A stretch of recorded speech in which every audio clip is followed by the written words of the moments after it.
السلام عليكم ورحمة الله. بسم الله الحمد لله اللهم صل على سيدنا محمد وعلى آل سيدنا محمد. ഏറ്റവും സ്നേഹമുള്ള നമ്മുടെ കോളേജിൻ്റെ പ്രിൻസിപ്പൽ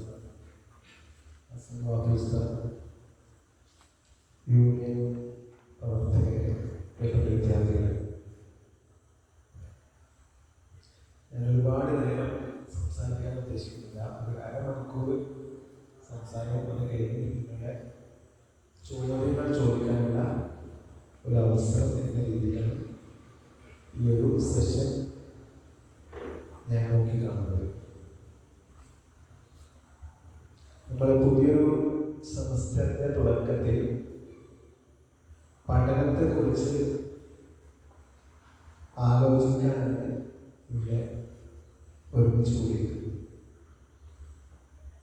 നമ്മളെ സംബന്ധിച്ച് പറയുകയാണെങ്കിൽ വളരെ ശ്രേഷ്ഠകരമായിട്ടുള്ള പഠന പ്രക്രിയയിൽ ഏർപ്പെട്ടിരിക്കുന്ന ആളുകളാണ് നമ്മൾ. ആദ്യമായി ഒരു ചോദ്യം നിങ്ങളോട് ചോദിക്കാൻ ഉദ്ദേശിക്കുകയാണ്. സാധാരണ ലോകത്തെ ഏറ്റവും ബുദ്ധി ഉപയോഗിച്ച് ചെയ്യേണ്ട പ്രൊഫഷൻ അല്ലെ ജോലി ഏർപ്പാട് എന്ത് പേരിൽ നമ്മൾ വിളിച്ചാലും ഭൗതികമായി പരമാവധി കഴിവ് ഉപയോഗിച്ച് ചെയ്യേണ്ട പ്രവർത്തനം ഏതാണ്?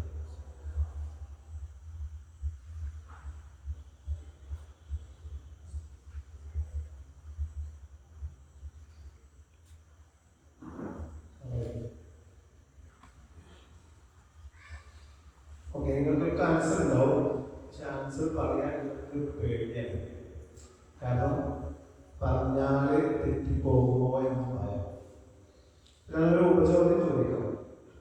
സാധാരണഗതി നമ്മുടെ നാട്ടിലെ കുട്ടികൾ ഏറ്റവും കൂടുതൽ SSLC ആവട്ടെ, പ്ലസ് ടു ആവട്ടെ, ഏറ്റവും മികച്ച റാങ്ക് നേടുന്ന ആളുകൾ ഏത് ഓപ്ഷൻ തേക്കാൻ പോകാറ്? എന്താണ്? സയൻസ്. ഓക്കെ, സയൻസ് ആണ് പൊതുവെ നല്ല ബുദ്ധിയുള്ള കുട്ടികൾ തേടി പോകാറ്, അല്ലേ? അടുത്തൊരു ചോദ്യം. ശരിയാണ്, ഞാൻ പറഞ്ഞത് ശരിയാണ്. സയൻസ് ആണ് ഏറ്റവും കൂടുതൽ നല്ല ബുദ്ധിയുള്ള കുട്ടികൾ തേടി പോകാറ്. പക്ഷെ ഞാൻ പറഞ്ഞത് ശരിയാണെന്ന് കേട്ടോ, നാട്ടിലെ രീതികളാണ് പറയുന്നത്. സയൻസിൽ ഏറ്റവും ടോപ്പ് സയൻസ് നമുക്ക് അറിയാം. ഒരുപാട് സയൻസ് ഉണ്ട്. ആ സയൻസിൽ ഏറ്റവും ടോപ്പ് ബ്രാഞ്ച് ഏതാണ് അറിയാം? എന്താണ്? ബയോളജിയോ, മാത്സ്, ഫിസിക്സ്. ഓക്കെ, സയൻസിൽ ഏറ്റവും ടോപ്പ് ബ്രാഞ്ച് ഫിസിക്സ് ആണ്. കാരണം ഭൗതിക ശാസ്ത്രം, ഭൗതികം എന്ന പേര് തന്നെ ഫിസിക്സിനാണ്. കാരണം കണ്ടുപിടിക്കാനുള്ള ലോകത്തിലെ മുന്നോട്ടുള്ള പോക്കിലേക്ക് അടിസ്ഥാനമായിട്ടുള്ള ഫിസിക്സ് ആണ്. അടുത്ത ചോദ്യം. ഫിസിക്സ് വ്യത്യസ്ത ബ്രാഞ്ചുകളുണ്ട്. ആ ഫിസിക്സിലെ ടോപ്പ് ജ്ഞാനശാസ്ത്രം എന്നാണ് പറയുന്നത്. ഫിസിക്സിലെ ടോപ്പ് ഏതാണ്? ഫിസിക്സിലെ ഏറ്റവും ടോപ്പ് ബ്രാഞ്ച് ഏതാണ്? അത് പറഞ്ഞോ.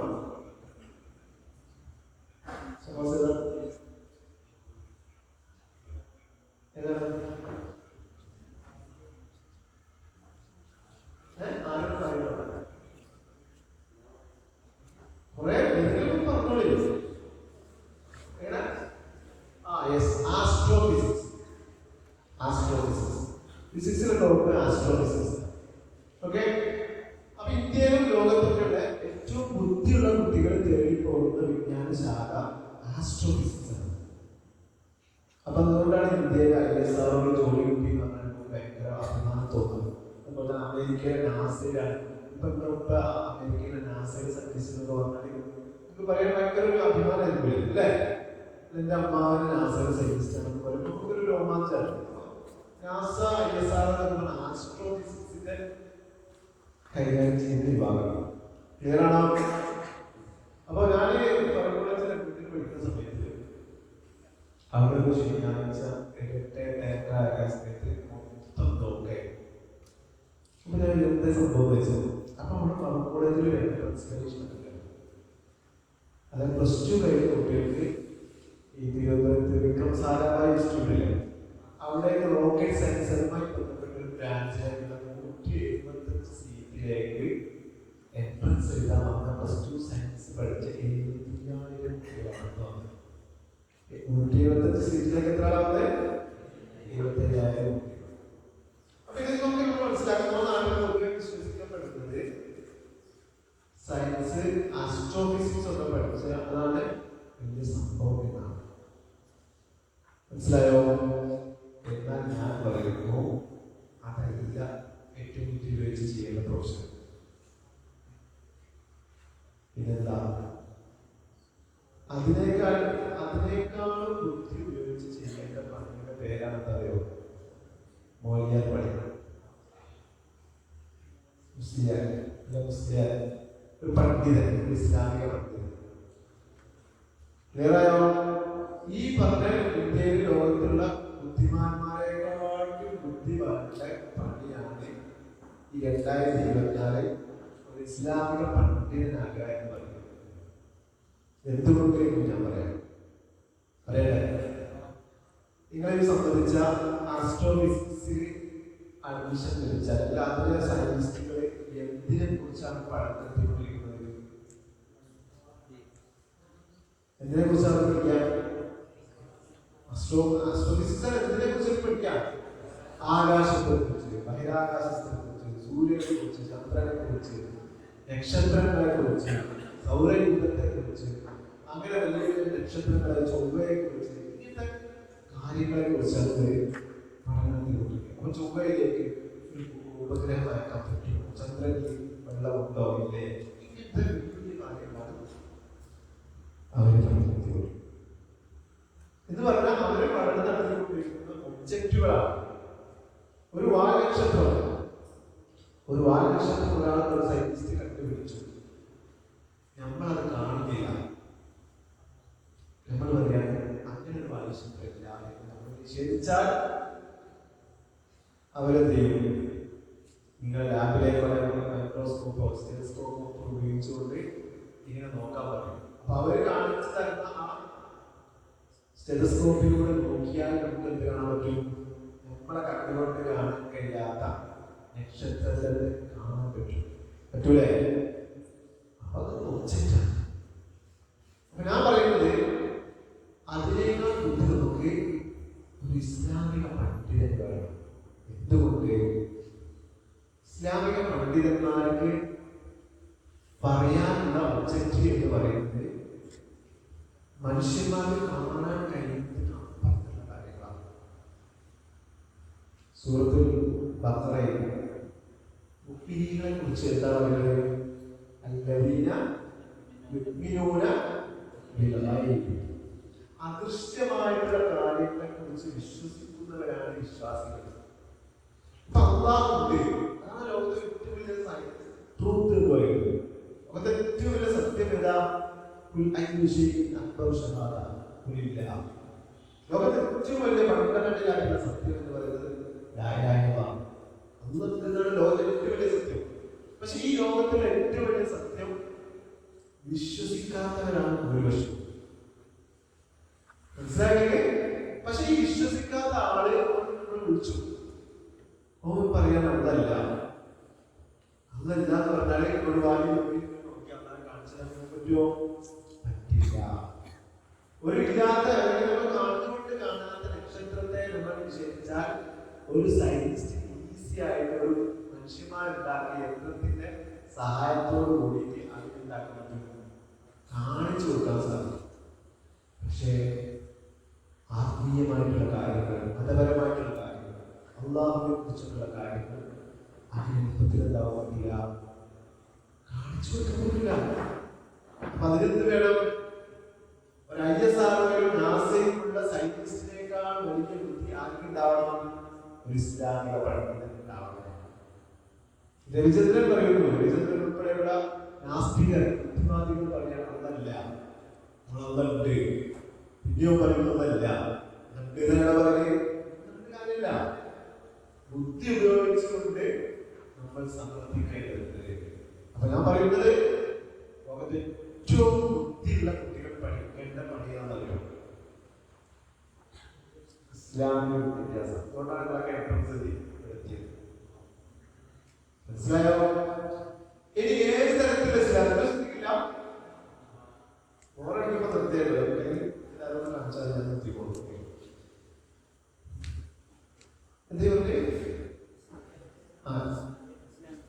ലോകത്തെ പലതരത്തിലുള്ള ഇസ്ലാമിക വിദ്യാഭ്യാസമുണ്ട്. ഇസ്ലാമിക വിദ്യാഭ്യാസത്തിലെ ഏറ്റവും ടോപ്പ് വിദ്യാഭ്യാസം എന്ന് പറഞ്ഞാൽ എന്താ അറിയോ? ഞാൻ വിശ്വസിക്കുന്നു അത് സമന്വയ വിദ്യാഭ്യാസമാണ്. ഇസ്ലാമിക വിദ്യാഭ്യാസത്തിൽ മാത്രമല്ല, ലോകത്തിന് അതിജീവിക്കാനുള്ള സിദ്ധാന്തങ്ങളെ പറ്റി ഏറ്റവും ഉത്കൃഷ്ടമായിട്ട് സമന്വയമാണ്. എന്തുകൊണ്ട്? അതിൻ്റെതായിട്ടുള്ള ആൻസർ പറയും. ഞാൻ പറഞ്ഞൊക്കെ എനിക്ക് ബോധ്യപ്പെട്ട കാര്യങ്ങളാണ്, വേറെ വായിച്ച കാര്യങ്ങളല്ല, എനിക്ക് ബോധ്യപ്പെട്ട കാര്യങ്ങളാണ് ഞാൻ പറയുന്നത്. ലോക ചരിത്രത്തിൽ മനുഷ്യന്മാര് സമൂഹമായി ജീവിക്കാൻ നാഗരികതയൊക്കെ ഡെവലപ്പ് ചെയ്തതിനു ശേഷം 2000 കോടി ആളുകൾ ഈ ഭൂമുഖത്ത് ജീവിച്ച് മരിച്ചു പോയിട്ടുണ്ട് എന്നാണ് ഡോക്ടർ ഹമീദ് ഖാനെ പോലെയുള്ള നരവംശ ശാസ്ത്രജ്ഞന്മാർ പറയുന്നത്. ഈ 2000 കോടി മനുഷ്യന്മാർ ഉണ്ടാവാട്ടോ, കാൽക്കുലേഷൻ പറയും. അതിൽ ഏറ്റവും ടോപ്പായിട്ടുള്ള മനുഷ്യരായി പലതരത്തിലുള്ള ഗവേഷണം നടത്തിയിട്ടുണ്ട്. ചരിത്രത്തെ ഏറ്റവും കൂടുതൽ സ്വാധീനിച്ച വ്യക്തിയാക്കിയത് ഗവേഷണം നടത്തിയിട്ടുണ്ട്, ചരിത്ര ഗവേഷണം. അതിൽ നിങ്ങൾ മനസ്സിലാക്കിയിട്ടുണ്ടാവും, ഒരുപാട് കേട്ട പ്രശ്നമാണ് മൈക്കൽ എച്ച് ഹാർഡിന്റെ ഒരു പഠനം കേട്ടോ. അദ്ദേഹം ലോകത്തെ ഏറ്റവും വലിയ സ്വാധീനിച്ച ആളായിട്ട് ആഗ്രഹം കണ്ടത് പ്രവാചകൻ മുഹമ്മദ് നബി സ്വല്ലല്ലാഹു അലൈഹി വസല്ലം. രണ്ടാമതാരോ? രണ്ടാമതാരാ? ന്യൂട്ടൻ. മൂന്നാമതാരോ? Jesus Christ. അപ്പൊ എന്തുകൊണ്ട് ഒന്നാം സ്ഥാനം പ്രവാചകൻ മുഹമ്മദ് നബിക്ക് നൽകി? ഒരു ചോദ്യമല്ലേ? കാരണം അദ്ദേഹം എന്താണ്? ക്രിസ്ത്യാനിയാണ്. ക്രിസ്ത്യാനിയായിട്ടുള്ള വൈകല്യത്തിന് ഒന്നാം സ്ഥാനം ഇസ്ലാം മത വിശ്വാസം അനുസരിച്ച് മുസ്ലിങ്ങളുടെ പ്രവാചകനായ മുഹമ്മദ് നബിക്ക് നൽകി. അദ്ദേഹം ദൈവമെന്ന് വിശ്വസിക്കുന്ന യേശു ക്രിസ്തുവിന് നൽകിയില്ല. ഈ ചോദ്യത്തിന് ആ പുസ്തകത്തിന്റെ ആമുഖത്തിൽ പറയുന്നുണ്ട്. ഗൂഗിൾ ചെയ്താൽ നിങ്ങൾക്ക് അതിന്റെ അവൈലബിളാണ്. ഞാൻ വായിച്ച ഓർമ്മയിലുണ്ട് അദ്ദേഹം പറയുന്നത് ഈ ആശയത്തിലാണ്. He was the only man in history who was supremely successful in both religion and secular careers. Muhammad നബി ആയിരുന്നു മതത്തിലും മതേതരത്തിലും സുപ്രീംലി സക്സസ്ഫുൾ. മതത്തിലും മതേതരത്തിലും വിജയിച്ച ചരിത്രത്തിലെ ഏറ്റവും വലിയ ആളാണ് മുഹമ്മദ് നബി. ഐൻസ്റ്റീൻ, ന്യൂട്ടൻ, ഇവരൊക്കെ എന്തിന്റെ പുലികളാണ്? സയൻസിലെ പുലികളാണ്. അദ്ദേഹത്തിന്റെ വിശ്വാസം അനുസരിച്ചുള്ള യേശു ക്രിസ്തു എന്ന് പറയുന്നത് ഒരു മതം എന്നുള്ള രീതിയിൽ ക്രിസ്ത്യാനിറ്റിയെ വളർത്തിയ ആളല്ല, മറിച്ച് മുഹമ്മദ് നബി സ്വല്ലല്ലാഹു അലൈഹി വസല്ലം മതവും ഭൗതികവും സമന്വയിപ്പിച്ചുകൊണ്ട് ജീവിച്ച് കാണിച്ച് 23 വർഷം കൊണ്ട് ഒരു രാഷ്ട്രീയം, മതം, ദർശനം, സമൂഹം, വിദ്യാഭ്യാസം, അങ്ങനെ എല്ലാ മേഖലകളെയും ഇതൊരു സംഭവമാണ്. അതിന് പര്യാപ്തമാക്കിയിട്ടുള്ള ഐഡിയോളജി എന്ന് പറഞ്ഞാൽ ദുനിയാവിലെയും ആഖിറത്തിലെയും ഇന്റഗ്രേറ്റ് ചെയ്യുക എന്ന ഒരു മെത്തഡോളജിയാണ്.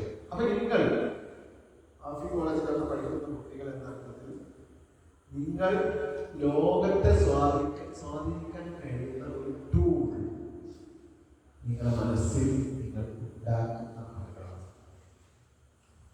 നിങ്ങൾ മനസ്സിലാണല്ലോ. അതാണ് ഒന്നാമത്തെ ആർഗ്യുമെന്റ്. ഒരു പോയിന്റ് ഞാൻ പറഞ്ഞു. ഒന്നാമത്തെ പോയിന്റ് എന്താ? സമന്വയ വിദ്യാഭ്യാസത്തെ കുറിച്ച്, ഇസ്ലാമിക വിദ്യാഭ്യാസത്തെ കുറിച്ച് പറഞ്ഞു, സമന്വയ വിദ്യാഭ്യാസത്തെ കുറിച്ച് പറഞ്ഞു. ഇനി അടുത്ത പോയിന്റ് പറയുന്നത് ഇതൊക്കെ പഠിക്കാൻ ആഗ്രഹിക്കുന്നു. ആർട്ട് ഓഫ് ലേണിംഗ് ആണ് സെഷന്റെ പേര്. എല്ലാവരും പഠനം ആഗ്രഹിക്കുന്നുണ്ട്, എല്ലാവരും പഠനം ആഗ്രഹിക്കുന്നുണ്ട്. പക്ഷേ പഠനം ആഗ്രഹിച്ചാൽ മാത്രം പോരാ. പഠനം ആഗ്രഹിച്ചാൽ മാത്രം പോരാ. അഗാധമായിട്ട് പഠനത്തിന്റെ വേദിയിലേക്ക്, പഠനത്തിന്റെ ലോകത്തേക്ക് നമ്മൾ എന്ത് ചെയ്യണം? ഊരിടണം. വിജയം ഉണ്ടാവും. അപ്പൊ അതിന്റെ ചില രീതികളാണ് ഞാൻ പറയാൻ പോകുന്നത്. പറയട്ടെ? പഠനത്തിൽ വിജയം വേണമെങ്കിൽ ഒന്നാമതായി ഉണ്ടാവേണ്ട സിദ്ധി എന്ന് പറയുന്നത് ഇന്റലക്ച്വൽ ക്യൂരിയോസിറ്റി എന്ന് പറയുന്നത്. ഒന്നാമത്തെ എന്താണ്? Intellectual curiosity. നിങ്ങൾ പഠനത്തിൽ മികവ് വേണമെങ്കിൽ നിങ്ങൾ ഇന്റലക്ച്വലി ക്യൂരിയസ്ഡ് ആവണം. നിങ്ങൾക്കൊന്നും അറിയാനാവില്ല. അങ്ങനെയൊക്കെ വ്യക്തമായിട്ടുണ്ടെങ്കിൽ നിങ്ങൾക്ക് ഒരിക്കലും വിജയിക്കാനാവില്ല. ചെറിയ കുട്ടികൾ ഭാഷ പഠിക്കുന്നത് ശ്രദ്ധിച്ചിട്ടുണ്ടോ? ശ്രദ്ധിച്ചിട്ടുണ്ടോ? ചെറിയ കുട്ടികൾ ഭാഷ പഠിക്കുന്നത് ശ്രദ്ധിച്ചിട്ടുണ്ടോ? ഇല്ലേ? ചെറിയ കുട്ടികൾ ഭാഷ പഠിക്കുന്നത് ശ്രദ്ധിച്ചിട്ടില്ല. എത്ര വയസ്സിലാണ് കുട്ടികൾ ഭാഷ പഠിക്കുക? എത്ര വയസ്സിലാണ്? 2-2.5 വയസ്സ്. 2-2.5 വയസ്സാകുന്ന ഒരു കുട്ടി എന്തുകൊണ്ടാണ് ഭാഷ പഠിക്കുന്നത്? ആ ഭാഷ പഠിക്കുന്നത്, ഭാഷ പഠിക്കണം എന്നത് കുട്ടിയുടെ ആവശ്യമാണ്. അപ്പൊ പഠനത്തിന്റെ ഒന്നാമത്തെ റൂൾ എന്ന് പറയുന്നത് പഠിക്കാനുള്ള ഇന്റലക്ച്വൽ ക്യൂരിയോസിറ്റി നിങ്ങൾക്ക് ഉണ്ടാവണം. ഇന്റലക്ച്വൽ ക്യൂരിയോസിറ്റി ഉണ്ടാവുക, പഠിക്കാനുള്ള റെഡിനെസ് ഉണ്ടാവുക. പഠനത്തിന്റെ റെഡിനെസ് ഇല്ലാത്ത ആരാണ് പഠിക്കാനുള്ള? പഠനത്തെ കുറിച്ച് പഠനം നടത്തിയ തോട്ടേക്ക് കണ്ടെത്തിയ ഏറ്റവും പ്രധാനപ്പെട്ട പഠന നിയമമാണ് ലോ ഓഫ് റെഡിനെസ്. നിങ്ങൾക്ക് റെഡി ആണെങ്കിലേ പഠിക്കാൻ കഴിയൂ.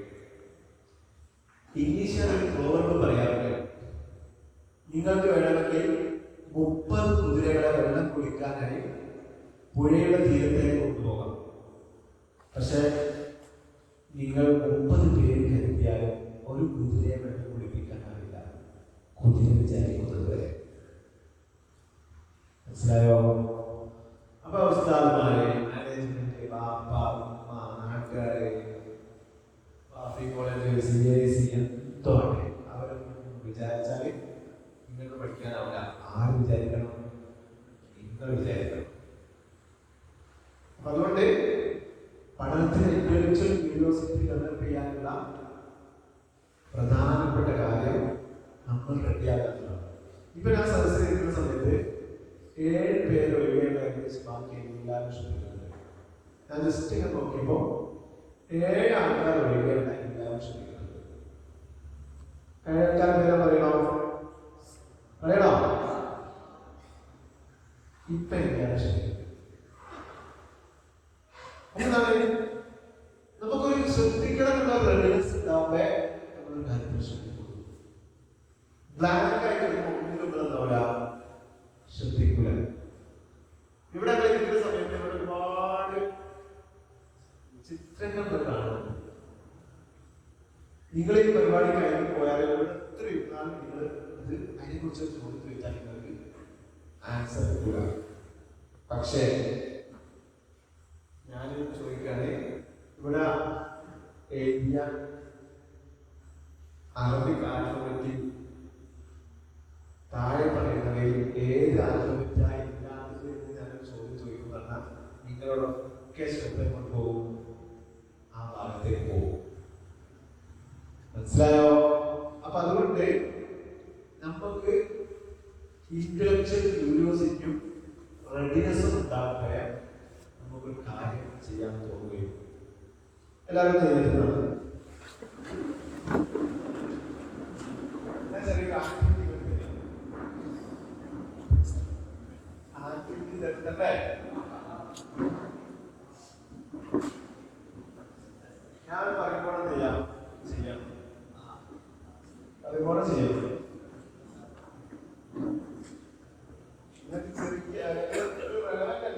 ചിരി വന്നാൽ പരിപാടി വേണം, നിർത്തിയിരിക്കണം. അതുവരെ തരാം. പറയട്ടെ പറയട്ടെ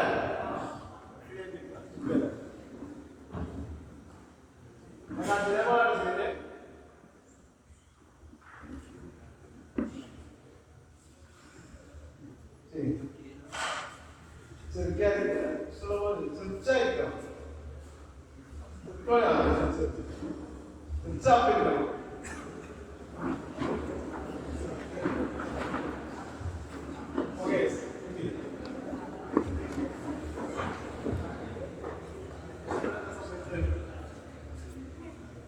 എന്താ സംഭവിച്ചത്?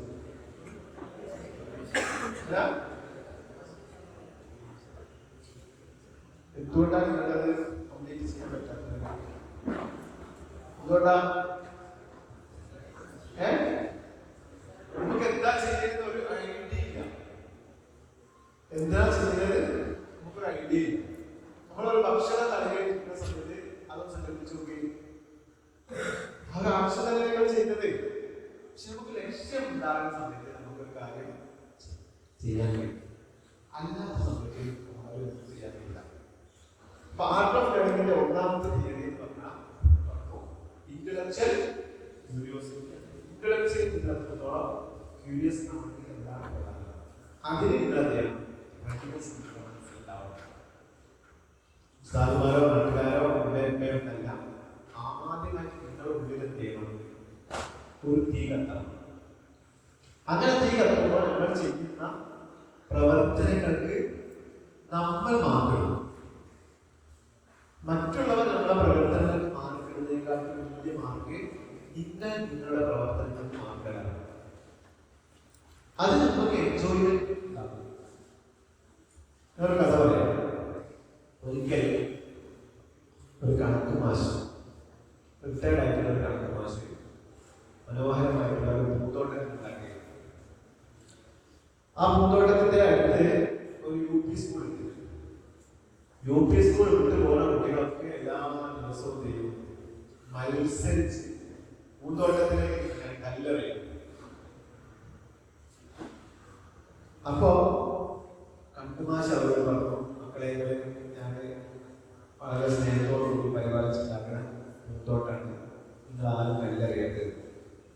ആര് പറഞ്ഞിട്ടും കുട്ടികൾ കല്ലെറിയുക. പിന്നെ മാഷ് അടവ് മാറ്റി. മാഷ് പറഞ്ഞു, കുട്ടികളെല്ലാം എല്ലാവരും കല്ലെറിയണം. ഞാൻ ഗാർഡനിൽ പ്രത്യേക തരം കല്ല് ശേഖരിക്കാൻ ഉദ്ദേശിക്കുകയാണ്. അപ്പൊ നിങ്ങൾ കല്ലിന് ഇറങ്ങി തരണം. ഒരു കല്ലെറിഞ്ഞാൽ അവർക്ക് 20 രൂപ ആയിക്കോട്ടെ. അങ്ങനെ ഓരോ കുട്ടികൾ ഓരോ ദിവസം വൈകുന്നേരം ഞാൻ കല്ലും ഇത്ര കല്ല് 100 കല്ല് 100 രൂപ ഓരോരുത്തർ 60 കല്ല് 60 കൊടുക്കും. 2 ദിവസം കഴിഞ്ഞപ്പോ മാഷ് പറഞ്ഞു, ഒരു കല്ലെറിഞ്ഞാല് 1 രൂപ കിട്ടൂല, 70 പൈസ രൂപ. അപ്പൊ കുട്ടികളെ ആയിക്കോട്ടെ 70 പൈസ കുറച്ചേന്ന് പറഞ്ഞ് കുറെ കല്ലെറിഞ്ഞു. 2 ദിവസം കഴിഞ്ഞപ്പോ മാഷ് പറഞ്ഞേ, ഇനി 70 പൈസ തരാനാവില്ല, 50 പൈസ തരുന്നു. അപ്പൊ കുറച്ച് കുട്ടികൾ 50 പൈസ മുതലാവില്ല എന്ന് പറഞ്ഞു. എന്നാലും കുറെ കുട്ടികൾ ചെയ്ത് 2 ദിവസം കഴിഞ്ഞപ്പോ മാഷ് കുട്ടികളോട് പറഞ്ഞു, കുട്ടികളെ കച്ചവടം കൂടിയിട്ടുണ്ട്, അതുകൊണ്ട് ഒരു കല്ലെറിഞ്ഞ 25 പൈസ തരുള്ളൂ എന്നാണ്. അപ്പൊ കുട്ടികളൊരു ആൻസർ പറയുന്നത്, അതിന് വേറെ ആളെ നോക്കണം. അതിന് വേറെ ആളെ നോക്കണം. അപ്പൊ ഒരാഴ്ച മുമ്പ് കുട്ടികൾ പൂന്തോട്ടത്തിലേക്ക് കല്ലെറിഞ്ഞിരുന്നു. അതിന് പൈസ കൊടുക്കാന്നാണ് അവരറിഞ്ഞത്. അതെന്തുകൊണ്ടാണ് അവരറിഞ്ഞത്? ആ റിയൽ തന്നെ എന്താണ്? അവർക്കൊരു ഹരമാണ്. നിങ്ങളൊരു സ്റ്റേഡിയത്തിൽ നിന്ന് കളി കണ്ടിട്ടുണ്ടോ? ആരെങ്കിലും സ്റ്റേഡിയത്തിൽ പോയിട്ട് കളി കണ്ടിട്ടുണ്ടോ? ഫുട്ബോളോ സയൻസോ ലെവൻസോ വേൾഡ് കപ്പോ എന്തെങ്കിലും കണ്ടിട്ടുണ്ടോ? ആ സെവൻസ് അല്ലെങ്കിൽ ലെവൻസ് ഒക്കെ കാണുന്ന സമയത്ത് ഗാലറി കുപ്പിയും അതൊക്കെ അത് പൈസ കിട്ടിയാണോ? ആ റിയൽമെന്റ് നമുക്ക് എന്താണ്? ഒരു ഹരാണ്. അല്ലെങ്കിൽ അത് ചെറിയൊക്കെ ചില സമയത്ത് തോന്നുന്നു ഒരു ഹരാണോ? അപ്പൊ അങ്ങനെ ചെയ്യുന്നതൊക്കെ എന്താണ്? ആ ചെയ്യുന്നത് തന്നെ ഒരു മോട്ടിവേഷനാണ്. നിങ്ങൾക്ക് എപ്പോഴും പഠനം അങ്ങനെ തോന്നിയിട്ടുണ്ടോ? പഠിക്കുന്നതിന്റെ രസം കോഹ്ലിയോ സവാഗോ ഒക്കെ ചില സമയത്ത് പറയാറുണ്ട്. ഇപ്പൊ ക്രിക്കറ്റില് കോഹ്ലി പോയോ? കളിക്കാരൻ കളിയൊന്നും അറിയില്ല. സച്ചിനൊക്കെ പോയില്ലേ? സച്ചിൻ, സെവാഗ്, കോഹ്ലി ഈ പറഞ്ഞ ആളുകളൊക്കെ പറയാറുണ്ട്. കളിക്കുന്നത് എനിക്ക് ഭയങ്കര രസമാണ്. കളി തന്നെ എൻജോയ് ചെയ്യാം. ഒരു കാര്യം ചെയ്യുമ്പോൾ അത് തന്നെ എൻജോയ് ചെയ്യുക എന്ന് പറയുന്നതാണ് ലോകത്തെ ഏറ്റവും വലിയ എൻജോയ്മെന്റ്. നിങ്ങളൊരു വിഭാഗത്ത് മന്ത്രിയോ അല്ലെങ്കിൽ ഉസ്താദോ അങ്ങനെ ഓതാറില്ലേ, അല്ല മഹല്ലി അല്ലെങ്കിൽ അർത്ഥം വെക്കണം, ഒരു കിതാബ് അർത്ഥം വെക്കണം. അത് നിങ്ങൾ സ്വന്തമായിട്ട് നിങ്ങൾ നോക്കി വൈല്ല പല ശരിയല്ല, വൈല്ല മേലത് പല അങ്ങനെയൊക്കെയുള്ള ശരിയാണ്, അല്ലെങ്കിൽ മാത്സിലോ എക്കണോമിക്സിലോ ഒരു പ്രോബ്ലം ചെയ്യാം ശരിയാണ്. അങ്ങനെ അതിന് പിന്നാലെ കൂടിയിരുന്നപ്പോ നിങ്ങൾക്ക് ആൻസർ കിട്ടി. ആൻസർ കിട്ടുമ്പോൾ കാണുന്ന ത്രില്ല്, ആ ത്രില്ല് ആർക്കെങ്കിലും ത്രില്ല് തോന്നിയിട്ടുണ്ടോ? ഇല്ല. അതാണ് ത്രില്ലിംഗ് ഓഫ് ലേണിംഗ്. ആൽക്കമിസ്റ്റ് തത്വം നമ്മൾ കേട്ടിട്ടില്ലേ? അതുപോലെ തന്നെ എഡിസൺ ബൾബ് ഉണ്ടാക്കാൻ കേട്ടിട്ടുണ്ടല്ലോ. അത് ഈ ശാസ്ത്രജ്ഞന്മാരൊക്കെ അവര് ചെയ്യുന്ന പണി തന്നെ അവർക്ക് എൻജോയ്മെന്റ് ആണ്, അവർക്ക് അതെന്നെ എൻജോയ്മെന്റ് ആണ്. അപ്പൊ നമ്മളൊരു കാര്യം ചെയ്യുന്നത് അതിന്റെ എൻജോയ്മെന്റ് ആയിരിക്കും. അവിടെയാണ് നമ്മൾ ഇഷ്ടപ്പെട്ടാണ് പഠിക്കേണ്ടത്, കഷ്ടപ്പെട്ടാണ് പഠിക്കേണ്ടത് എന്ന് പറയുന്നത്. പഠിക്കുമ്പോൾ തന്നെ എന്ത് ചെയ്യാം, ഇങ്ങനെ ഒന്നിട്ട് കളിച്ചാൽ സ്ട്രഗിൾ ചെയ്ത് ആനന്ദത്തോട് കൂടി പഠിക്കണം. അതാണ് പഠനത്തിന്റെ ഏറ്റവും സവിശേഷമായിട്ടുള്ള കാര്യം എന്ന് പറയുന്നത്. നമ്മൾ ബിരിയാണി കഴിക്കുമ്പോൾ റൈസാണോ ചിക്കൻ പീസ കഴിക്കാനാണോ ബുദ്ധിമുട്ട്? ബിരിയാണി കഴിക്കാണ്, അതിന് റൈസ് കഴിക്കാനാണോ ചിക്കൻ പീസ് കഴിക്കാനാണോ പല്ലിന് കൂടുതൽ ബുദ്ധിമുട്ട്? Chicken piece. അപ്പൊ കുട്ടികളൊക്കെ കംപ്ലൈന്റ് പറയുന്നത് പീസ് കുറയ്ക്കുന്നോ റൈസ് കുറയ്ക്കുന്ന? പീസ് കുറഞ്ഞ ശരി, പീസ് കഴിക്കണമെങ്കിൽ വേണം, ഞാൻ കഴിച്ചതൊക്കെ ആക്കണം. പക്ഷെ അത് ചെയ്യുമ്പോൾ നമുക്ക് എന്ത് ചെയ്യാം, എൻജോയ്മെന്റ്. അപ്പൊ അതിന് മനസ്സിലാക്കേണ്ടത് ഒരു കാര്യം നിങ്ങൾ ചെയ്താലാണ് നിങ്ങൾക്ക് എന്ത് ചെയ്യാം, എൻജോയ്മെന്റ് ഉണ്ടാകാം. വെറുതെ അല്ല. Fulfill lead to you to the enjoyment. വേറെ ഉദാഹരണം പറയാം. ഇവിടെ വാഷിംഗ് മെഷീൻ ഉണ്ടോ? സ്വന്തമായിട്ട് അടുക്കലല്ലേ? എല്ലാവരും അടുക്കലല്ലേ? നിങ്ങൾ ഒരാഴ്ചയിൽ വെള്ളിയാഴ്ച ആണ് അലക്കുക എന്ന് സങ്കല്പിക്കുക. വെള്ളിയാഴ്ച ആണ് അലക്കല്, അങ്ങനെയാണോ? അന്നത്തെ അലക്കണല്ലോ, വെള്ളിയാഴ്ച ആണ് സങ്കല്പിക്കുക. അപ്പൊ ഒരു ദിവസം ഒരാഴ്ചയിൽ നിങ്ങൾക്ക് 5 കൂട്ടം ഡ്രസ്സ് അലക്കാൻ. ഒരാൾ കപ്പൂരുണ്ടെങ്കിൽ പിന്നെ എന്താ 5 തുണിയും 5 കുപ്പായും അലക്കാനുണ്ട്. എത്ര ഉണ്ടാവും? ഒന്ന് അലക്കാൻ ഒരു 6 മിനിറ്റ് എടുക്കും. അങ്ങനെയാണെങ്കിൽ 5 അലക്കാൻ എത്ര മിനിറ്റ് എടുക്കും? 5 അപ്പൊ 30 മിനിറ്റ് നിങ്ങൾ എന്ത് ചെയ്യണം, നിങ്ങളുടെ എനർജി എന്ത് ചെയ്യണം, ചെലവഴിക്കണം. അപ്പൊ ഒരു വെള്ളിയാഴ്ച നിങ്ങൾ എന്ത് ചെയ്യും, അരമണിക്കൂർ എടുത്തിട്ട് രാവിലെ 8 മണിക്കോ 5 മണിക്കോ എന്ത് ചെയ്യും, 5 കൂട്ടം ഡ്രസ്സും അലക്കി എവിടെയാണ് തോരണ്ട് ആ തോരണ്ട സ്ഥലത്ത് ഇട്ട് അങ്ങനെ ഏകദേശം രാത്രി ശാപം കഴിച്ച സമയത്ത് നിങ്ങൾ എന്ത് ചെയ്യാണ്, ഇങ്ങനെ അത് നിലനിർത്തി ഇങ്ങനെ ഹോസ്റ്റലിലേക്ക് വരികയാണ്. മനസ്സിലായോ? അങ്ങനെ വരികയാണ്. രണ്ടാമത്തെ വേറൊരാണ് 5 അലക്കാനുണ്ട്. എന്തായി 5 അലക്കില്ല. നിങ്ങൾ അരമണിക്കൂർ എനർജി സേവ് ചെയ്തിട്ടുണ്ട്. അന്ന് രാത്രി കളിക്കുന്ന സമയത്ത് 5 ഡ്രസ്സുകൾ നോക്കി അങ്ങനെ പല്ലുകഴിക്കുന്നത്. ഏത് രാത്രി സന്തോഷം ഉണ്ടാകാം? ഒന്നാമത്തെ രാത്രി അല്ലേ? അന്നാണ് എനർജി കൂടുതൽ ചെലവഴിച്ചത്, ആണോ അല്ലേ?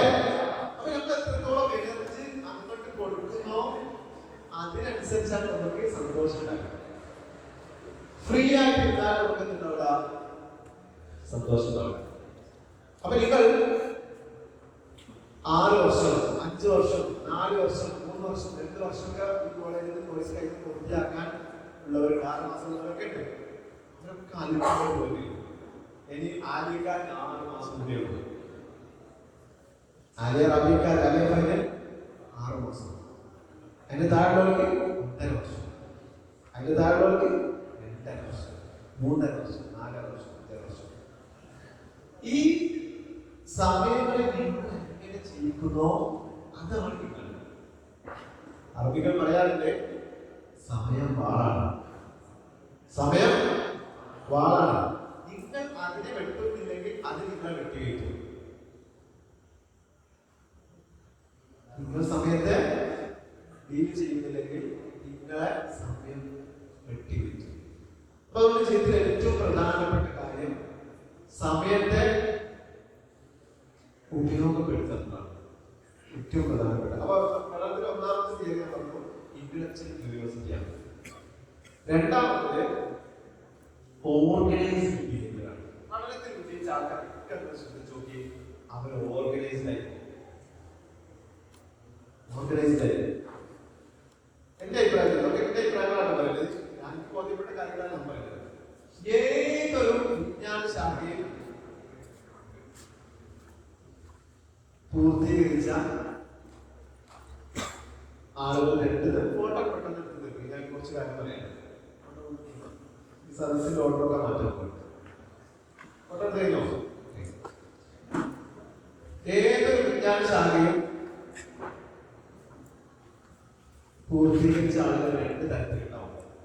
ഒന്ന് ഫണ്ടമെന്റലി അത് പൂർത്തീകരിച്ച ആളുകൾ, അവരത് മാസ്റ്റേഴ്സ് ആയി കോമ്പിറ്റന്റ് എന്ന് പറയുന്നത്. രണ്ടാമത് അതിനൊരു ഭാരമായി കണ്ട ആൾക്കാർ. ആ ഭാരമായി കണ്ട ആളുകളെ ഒരുതരം അപൂർവത്തായി ചെല്ലുന്നത് എന്ന് നമുക്ക് പറയാം.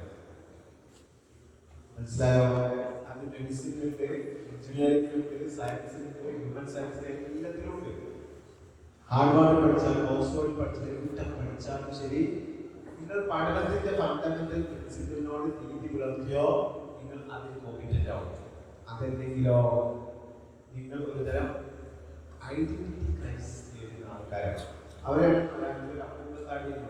മുമ്പത്താണ്ട് പ്രത്യേകത സ്വന്തമായിട്ട് എന്തുണ്ടാവില്ല, ഒരു ഐഡന്റിറ്റി ഉണ്ടാവില്ല. കാറ്റ് വെളുന്ന അങ്ങട്ട്, ഇവിടുന്നാണ് ഇങ്ങട്ട്, ഇവിടുന്നാണ് അങ്ങോട്ട്, സ്വന്തമായിട്ട് അസ്ഥിതല്ല. നിങ്ങൾ 6 മാസം കഴിഞ്ഞാൽ ബാക്കി ആഗ്രഹം പൂർത്തിയാക്കുന്ന ആൾക്കാരുണ്ട്. അവരോട് ഞാൻ ചോദിക്കുകയാണ്, നിങ്ങൾക്ക് സ്വന്തമായിട്ട് ഐഡന്റിറ്റി ഉണ്ടോ? 6 മാസം പൂർത്തീകരിച്ച ആൾക്കാരുണ്ട്, നിങ്ങൾക്ക് ഐഡന്റിറ്റി ഉണ്ടോ? അപ്പൊ നമ്മൾ ഐഡന്റിറ്റി ഉണ്ടാക്കുക എന്ന് പറയുന്നത് നമ്മുടെ ജീവിതത്തിന്റെ പ്രധാനപ്പെട്ട ഒരു കാര്യമാണ്. ഐഡന്റിറ്റി ഇല്ലാത്ത ഉണ്ടാവില്ല ജീവിതത്തിൽ നിലനിൽക്കാൻ കഴിയും. അതുകൊണ്ട് നമ്മൾ ഓർഗനൈസ്ഡ് ബിഹേവിയേഴ്സിലൂടെ എന്ത് ചെയ്യണം, നമുക്ക് ഐഡന്റിറ്റി ഉണ്ടാവണം. അപ്പൊ പഠനത്തിൽ വിജയിക്കുന്ന ആൾക്കാർ ഒരു സ്ട്രക്ചർ ഉണ്ടാവും, ഒരു സ്റ്റൈൽ ഉണ്ടാവും, അവരുടേതായിട്ടുള്ള സ്റ്റൈൽ ഉണ്ടാവും. എല്ലാത്തിനും അവരുടേതായിട്ടുള്ള സ്റ്റൈൽ ഉണ്ടാവും. ഞാൻ പുറകോളത്തിൽ പഠിക്കുന്ന സമയത്ത് ഒരു സുൽഫി ടൈപ്പുള്ള സുൽഫി നല്ല വെക്കുകയാണ്, രസികനാണ്. സുൽഫിന്റെ നോട്ട് ഒരു പ്രത്യേകത ആൾക്കാർ കുട്ടികളൊക്കെ പറയാം, മായത്തിൽ മനോരമ നോട്ടിനെ കുറിച്ച് പറയാം. എന്താ അതിന്റെ പ്രത്യേകത? ഒരുപാട് കളറായി എന്താണ് ഭയങ്കര ഓർഡറിലെ സ്ട്രക്ചർ ഉണ്ടാവാറുണ്ട്. അപ്പൊ നിങ്ങൾക്ക് ഓരോരുത്തർ പഠനത്തിൽ മികവ് പുലർത്തുന്ന നിങ്ങളുടെ കൂട്ടത്തിലുള്ള ആൾക്കാരെ കുറിച്ച് നോക്കി, അപ്പൊ നിങ്ങൾക്ക് മനസ്സിലാവും ഓർഗനൈസ്ഡ് ആണ്. ക്ലാസ്സിൽ അവസാന കാലങ്ങളുണ്ടല്ലോ, എന്തുകൊണ്ടാണ് ഒന്നാം കിട്ടുന്ന ആൾക്കാർക്ക് ഒന്നാം കിട്ടണമെന്ന് ആലോചിച്ച് നോക്കിയിട്ടുണ്ടോ? അവസാനം കിട്ടുന്നവർക്ക് എന്തുകൊണ്ട് അവസാനം കിട്ടുമെന്ന് ചോദിച്ചിട്ടുണ്ടോ? 2 ആൾക്കാർക്ക് ശീലങ്ങളുണ്ടാവും. ആ ഹാബിറ്റാണ്, ആ ശീലങ്ങളാണ് അവരെ ഒന്നാം അവസാന റാങ്കുമായി മാറ്റിയിട്ടുള്ളത്. അപ്പൊ നിങ്ങൾ എന്താണോ ആഗ്രഹിക്കുന്നത് ആ ശീലങ്ങൾ നിങ്ങൾ എന്ത് ചെയ്യണം, ഫോളോ ചെയ്യാൻ. ഒരു ബിസിനസ് ക്ലാസ്സിൽ ഒരാൾ അങ്ങനെ പല ക്ലാസ്സുകൾ പോയിട്ടുണ്ടായിരുന്നു.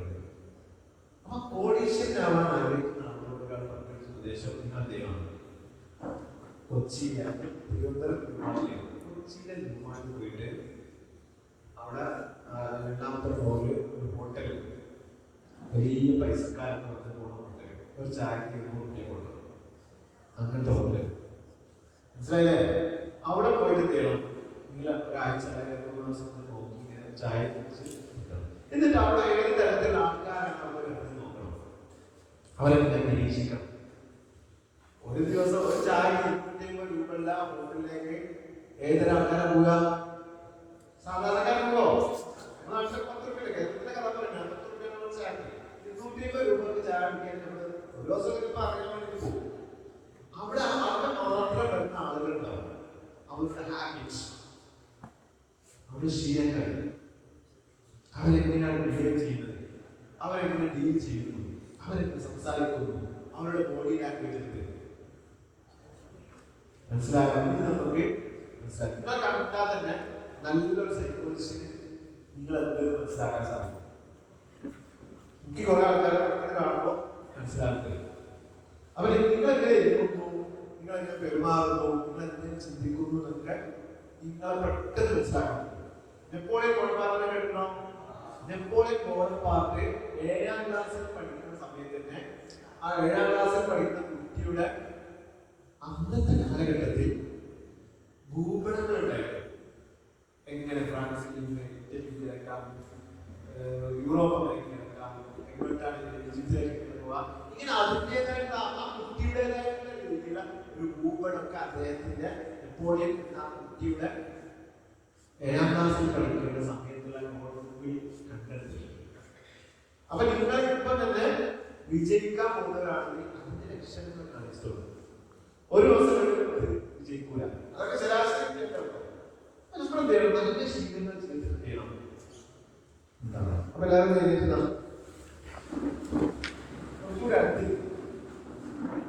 ഈ വരയ്ക്കും ഇത്ര ഡിസ്റ്റൻസ് വേണം.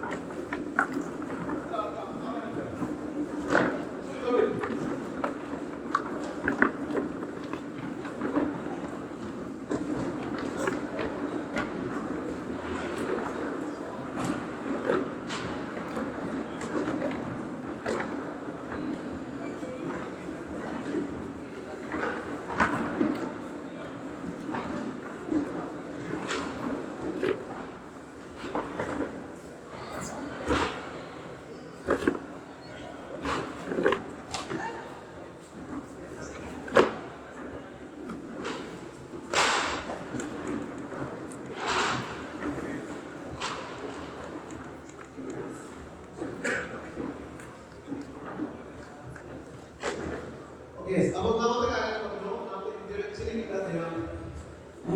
ആണോ, രണ്ടാമത്തെ ആണോ?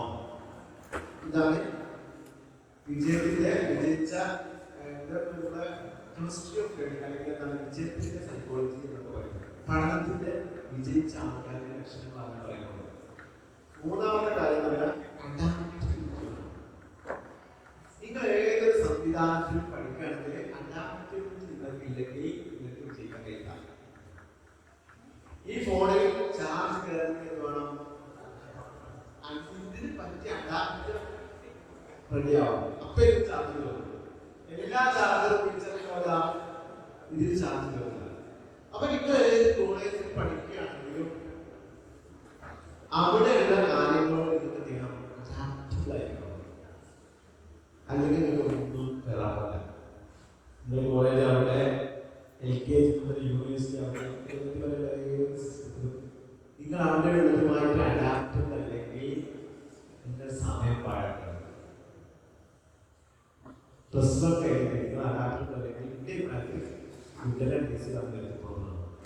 കാരണം നമ്മുടെ മനസ്സ് പല ശരികളും ഉണ്ടാവും. നമ്മൾ ഒറ്റൊരു ശരിയിൽ നിന്ന് മറ്റൊരു ശരിയിലേക്ക് പോകാൻ ഒരുപാട് കൊല്ലം പാഴാക്കാം.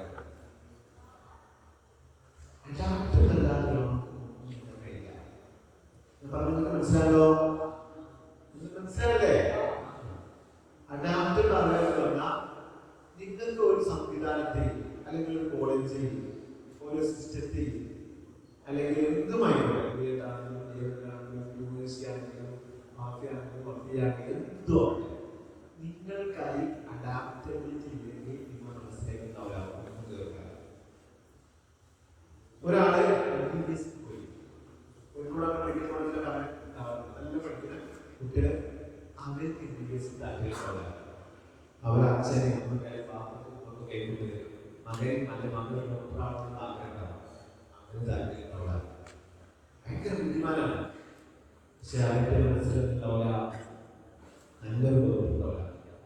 വളരെ നല്ല എഞ്ചിനീയറിംഗ് കോളേജിൽ ചേർത്തു, അവനൊരു താല്പര്യമില്ല. നാട്ടുകാർക്ക് നമുക്ക് താല്പര്യമില്ല. അവന്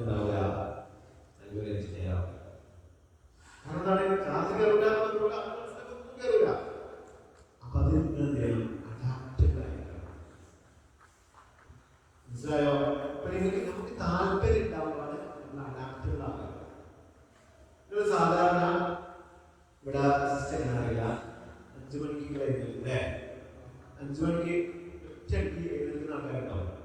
5 മണി എഴുതുന്നോ എന്താണ് ഡിസംബറൊക്കെ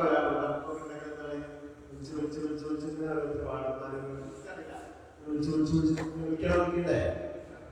നല്ല ശതമാനം ആൾക്കാരുണ്ടോ. പക്ഷേ തണുപ്പുള്ള രാത്രി ഡിസംബറിൽ കോളേജിൽ ട്രിപ്പ് മൂന്നാറിലേക്ക് അല്ലെങ്കിൽ കൊടൈക്കനാലിലേക്ക് വാഹനത്തിന്റെ ബസ് 2:30 എല്ലാവരും 2:40 എത്തണമെന്ന ആരെങ്കിലും ഒരാൾ 2:35 മൂന്നാർ അറിയുന്നതിലും 2:35 മൂന്നാറിലുള്ള വാക്ക് കേട്ടാൽ മതിയോ ഇതെത്തുമോ എന്തുകൊണ്ടാണ് എന്താണ് താല്പര്യമാണ്. അപ്പൊ കാര്യങ്ങൾ ചെയ്യാൻ ഉദ്ദേശിക്കുന്നുണ്ടെങ്കിൽ നിങ്ങൾക്ക് എന്തുണ്ടാവണം താല്പര്യം ഉണ്ടാവണം. താല്പര്യം നമ്മൾ ആദ്യം കാര്യങ്ങൾ മനസ്സിലായോ? ഇതൊക്കെ ജീവിതത്തിൽ മനസ്സിലാക്കുന്ന കാര്യങ്ങളാണ്. ഞാൻ എന്നോട് നാല് പഠിക്കണമെന്നില്ല, ഭാവിയിലേക്ക് ആപ്ലിക്കേഷൻ കൊടുക്കാൻ ഞാൻ ഒറ്റക്കാലം ആദ്യം മനസ്സിലേക്ക് പോയത്. ഇതിൻ്റെ ഉപയോഗം പഠിക്കില്ല, പറഞ്ഞില്ല സൗകര്യം എന്താ പഠിച്ചാൽ മതി. നിങ്ങളോട് പറയാനുള്ളതാണ് നിങ്ങൾക്ക് സൗകര്യം പഠിച്ചാൽ മതി. നിങ്ങൾ ഞാൻ മാഫിയായിട്ടുള്ള അമേരിക്ക കാത്തിരിക്കുന്നു, ഇംഗ്ലണ്ട് കാത്തിരിക്കുന്നു, ലോകം കാത്തിരിക്കുന്നു, ഇന്ത്യ കാത്തിരിക്കുന്നു, സമുദായം കാത്തിരിക്കുന്നു. ഞാനൊരു സത്യം വെളിപ്പെടുത്തത് പറയട്ടെ പറയട്ടെ സത്യം പറയണ്ട. സത്യം പറയുന്നതാണ് ഉള്ളത്. എല്ലാവരും സത്യം പറയണം. ആ സത്യം അറിയണം. അതാണ് സത്യം. ബാക്കി മോട്ടിവേഷൻ ക്ലാസ്സിലൊക്കെ പറഞ്ഞു സമുദായം കാത്തിരിക്കുകയാണ്, അമേരിക്ക കാത്തിരിക്കുകയാണ്, ഇംഗ്ലണ്ട് കാത്തിരിക്കുകയാണ്, സത്യം ആരും കാത്തിരിക്കുകയാണ്. നമുക്ക് സൗന്ദര്യം ആണല്ലേ? ഇതാണ് ലോകത്തെ ഏറ്റവും വലിയ വിജയിച്ച തീയം. ഞാൻ 3 മക്കൾ, മൂത്ത കുട്ടി 2ാം ക്ലാസ്സിലാണ്, രണ്ടാമത്തെ മകൾ 1ാം ക്ലാസ്സിലാണ്, പിന്നെ ഒരു മകൾ ഒരു ക്ലാസ്സിലായിട്ടുണ്ട്. ഈ 2 കുട്ടികളും സ്കൂളിലേക്ക് പോകുന്നതിന് മുമ്പ് ഞാൻ ഇവരോട് പറഞ്ഞതറിയോ, സാധാരണ നമ്മുടെ നാട്ടിലെ 3 വയസ്സിലെ കുട്ടികളോടൊക്കെ എന്താ പറയാ, ഒരു ജനുവരി ഫെബ്രുവരി മാർച്ച് പറയുന്നത് അടിഞ്ഞു നോക്കിയിരുന്നുണ്ടോ, അച്ഛൻ കളിക്കില്ല, ജൂണായിരത്തിൽ അച്ഛനൊന്നും നടക്കില്ല, സ്കൂളിൽ പറഞ്ഞേക്കും. ആണോ അല്ലേ? പക്ഷെ ഞാൻ മൂത്ത മോനോട് സ്കൂൾ ചേർത്തില്ല, ഇങ്ങനെ മക്കളോട് സ്കൂൾ ചേർത്തില്ല, സ്കൂൾ ചേർത്തില്ല, സ്കൂൾ ചേർത്താൻ പറ്റില്ല. ഒരു 5-6 മാസം 4-5 മാസം അപ്പോൾ സ്കൂൾ ചേർത്തണമെന്നാ പറയാ. മനസ്സിലായോ? അങ്ങനെ സ്കൂൾ ചേർത്തൽ ആരാവശ്യമായി? ഈ കുട്ടിയുടെ ആവശ്യമുള്ളവർ. അങ്ങനെ ആദ്യത്തെ ദിവസം എന്താണെന്നോ സ്കൂൾ തുറക്കുന്ന സമയത്ത് ഞാൻ ചെയ്തത് അവർ കാണാതെ സ്കൂളിൽ ചേർക്കാണ്. അവരെ ക്ലാസ്സിൽ ഞാൻ നോക്കി, ഞാൻ അവരുടെ അറിയാതെ വൈദ്യുതികളൊക്കെ പറഞ്ഞിച്ച് ഞാനിതറിയാതെ ഒരു ക്ലാസ്സിൽ എന്താണെന്ന് വീക്ഷിക്കാൻ പറ്റില്ല. ഇതല്ലോ ഇതേപോലെ ഇവിടെ ഇപ്പൊ ഞാൻ നോക്കിയത് പ്രൊജക്ട് ഞാൻ വിട്ടുപോയി. ഏകദേശം 11 ആ സമയമാകുമ്പോൾ LKG വിട്ടു. എന്റെ മകളിനോട് കുറെ കുട്ടികളുടെ കാര്യങ്ങളുണ്ട്, എന്തിനാണ് അവർ കാര്യങ്ങൾ? നമ്മുടെ ക്ലാസ്സിലെ 30 കുട്ടികളുടെ 10-20 കുട്ടികളെന്താണ് കാര്യമാണ്. എന്തിനാണ് അവർ കരുതുന്നത്? മനസ്സിലായ സ്കൂളിനെ കുറിച്ചുള്ള അനുഭവം മാതാപിതാക്കൾ പറഞ്ഞെടുത്തത്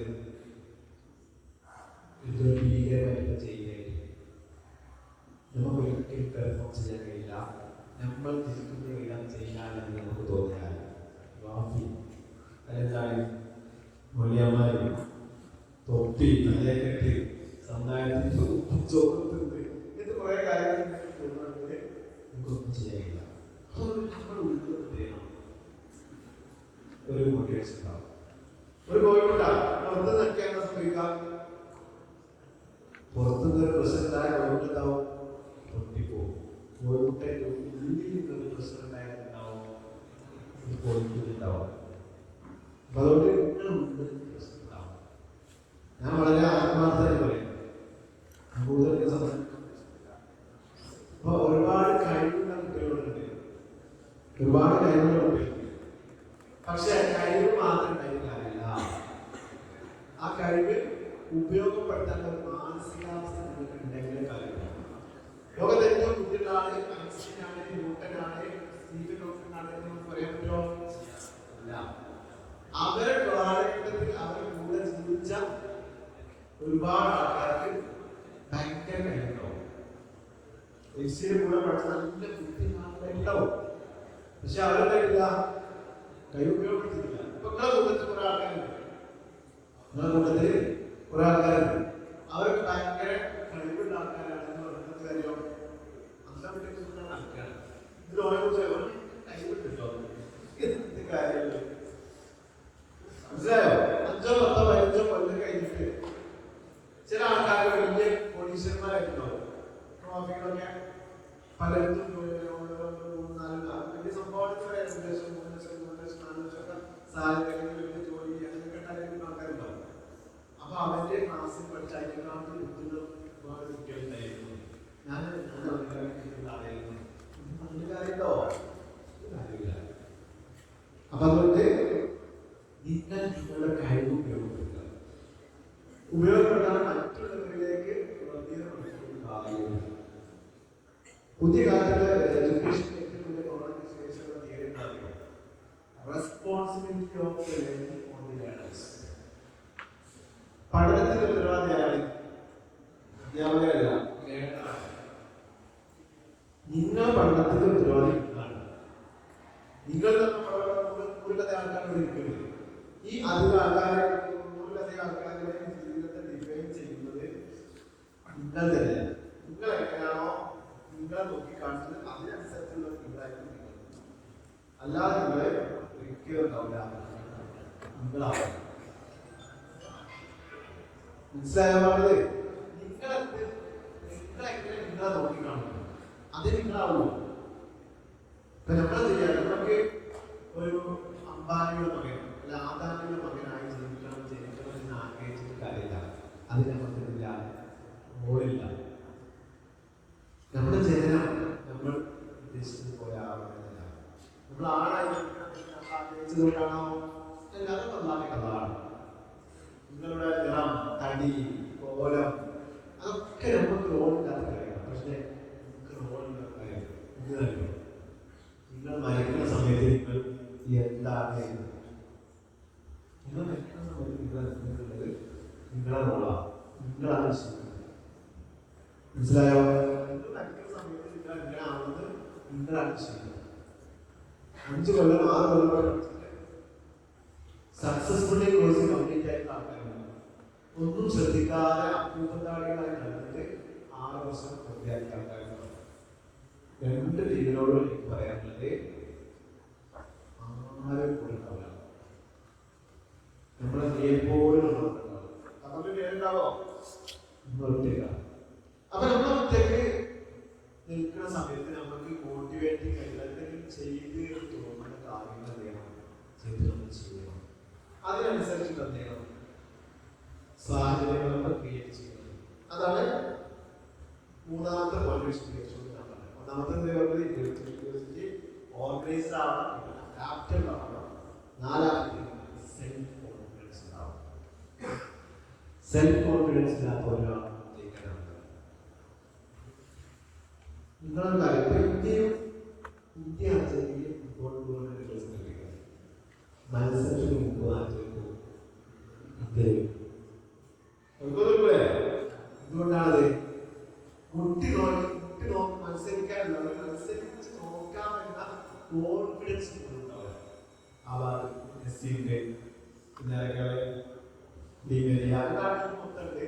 നമ്മളോ ജയിക്കോ എങ്ങനെ അങ്ങനെ ജയിക്കൂല.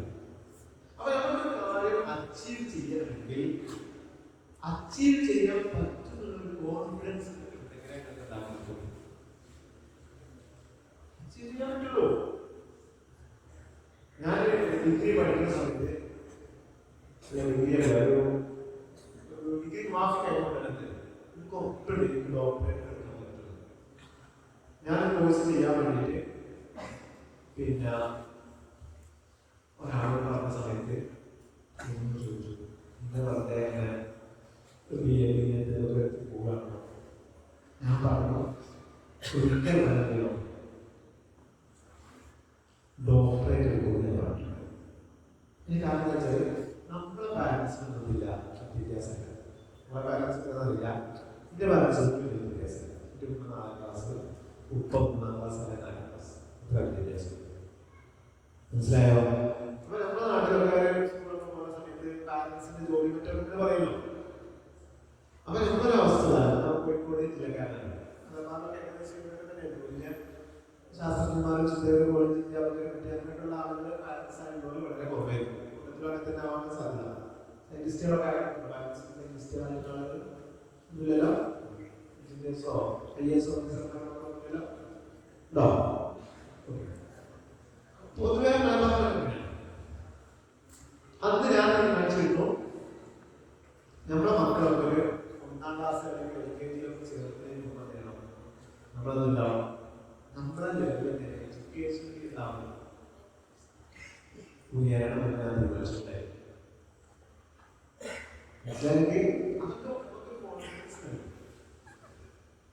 ഞാനെന്റെ മൂത്ത മോനെ LKG ചേർന്നതിലും 1-2 കൊല്ലമൊക്കെ എനിക്ക് ഡോക്ടറേറ്റ് കിട്ടിയിട്ടുണ്ടായിരുന്നു.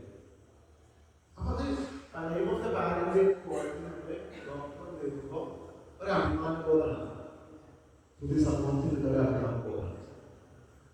മനസ്സിലായോ? റിയലിസ്റ്റിക് ആയിട്ടുള്ള സ്വപ്നങ്ങൾ നിങ്ങൾക്ക് ഉണ്ടെങ്കിൽ നിങ്ങൾക്ക് ഉണ്ടാക്കാൻ പറ്റുള്ളൂ, എന്തെങ്കിലും ക്രിയേറ്റ് ചെയ്യാൻ പറ്റുള്ളൂ. അല്ലെങ്കിൽ നിങ്ങൾക്ക് ഒന്നും ഉണ്ടാക്കാൻ പറ്റില്ല, ക്രിയേറ്റ് ചെയ്യാൻ പറ്റുകയില്ല. അപ്പൊ സെൽഫ് കോൺഫിഡൻസ് വേണം. സെൽഫ് കോൺഫിഡൻസ് ഇല്ലാതെ നിങ്ങൾക്ക് ഒന്നും ഉണ്ടാക്കാൻ കഴിയില്ല, നേടാൻ പറ്റില്ല. അതാണ് 4ാമത്തെ കാര്യം. 5ാമത്തെ കാര്യം സെൽഫ് മാനേജ്മെന്റ് ആണ്. നിങ്ങൾ സെൽഫിനെ മാനേജ് ചെയ്യാൻ കഴിയണം. നിങ്ങൾക്ക് സെൽഫിനെ മാനേജ് ചെയ്യാൻ കഴിയണം. നമ്മൾ ഈ പറഞ്ഞ കാര്യങ്ങളൊന്നും ഉണ്ടായിരുന്ന കാര്യമില്ല. നമുക്ക് നമ്മുടെ സെൽഫിനെ മാനേജ് ചെയ്യാൻ കഴിയില്ലെങ്കിൽ നിങ്ങൾക്ക് അല്ലെങ്കിൽ നമുക്ക് ജയിക്കാൻ കഴിയില്ല. സെൽഫിനെ മാനേജ് ചെയ്യാൻ കഴിഞ്ഞാൽ ഒരു യുണീസസ് എന്നൊരു കഥ കേട്ടിട്ടുണ്ടോ? കഥ കേട്ടില്ലേ?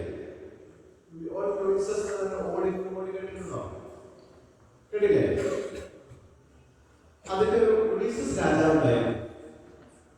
യുണീസസ് രാജാവ് അദ്ദേഹത്തിന്റെ കഥ, ദ്വീപിന്റെ കഥ. ഒരു ദ്വീപിനെ കുറിച്ച് പറയുന്നത്,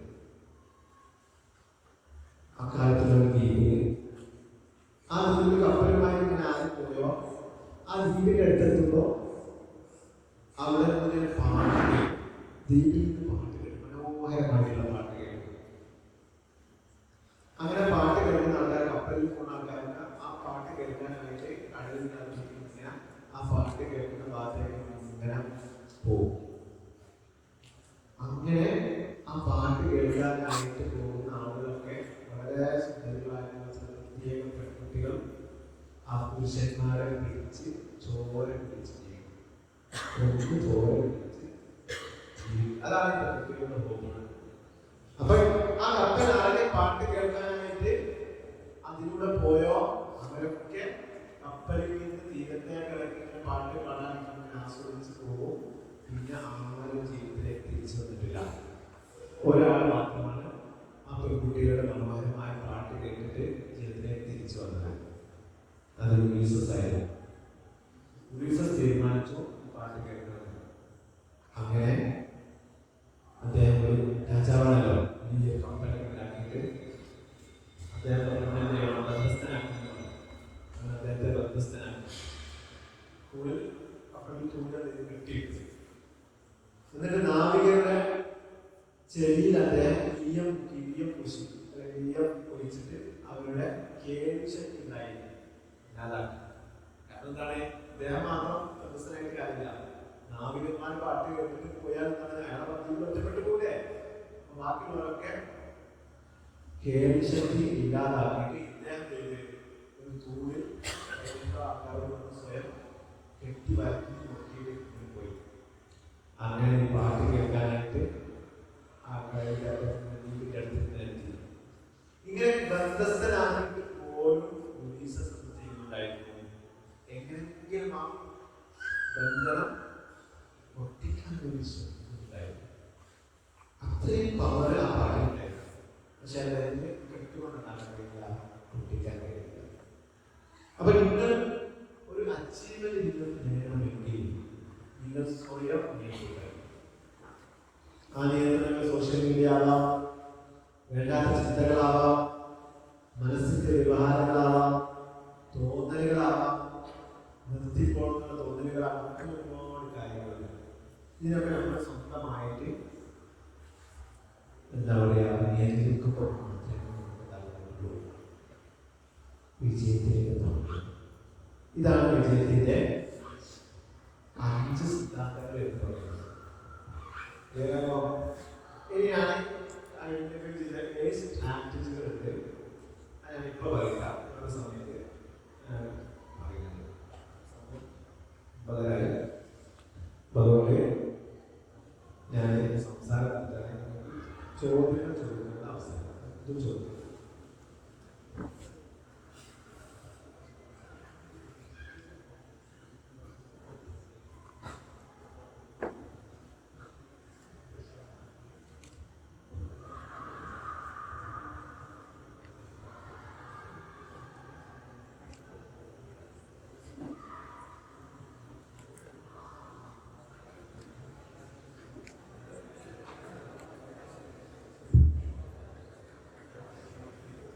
മക്കൾ നോക്കാണ്ടത് നിർത്തിയാണ്.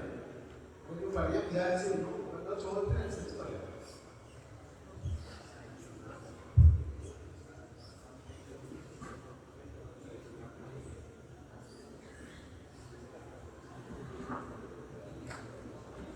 ചോദിക്കാം.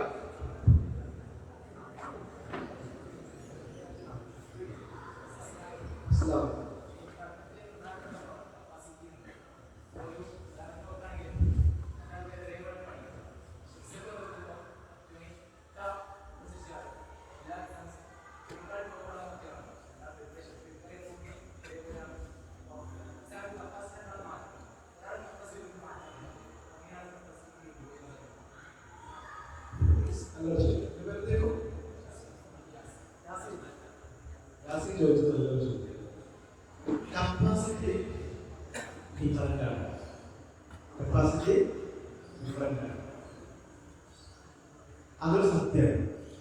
അപ്പൊ ഇൻഡിവിജ്വൽ ഡിഫറൻസ് പറയുന്നത് സത്യമാണ്. എത്ര ലാഭങ്ങളുണ്ട് അതിലൊന്നാമതായിട്ടുള്ള പരിഹാരം എന്ന് പറഞ്ഞാൽ ഇൻഡിവിജ്വലി ഡിഫറൻസ് ഉണ്ട് എന്നതെല്ലാം അംഗീകരിക്കലാണ്. മനസ്സിലായോ? അപ്പൊ അതനുസരിച്ച് വേണം നമ്മൾ എഫേർട്ട് കൊടുക്കുക എന്നതാണ്.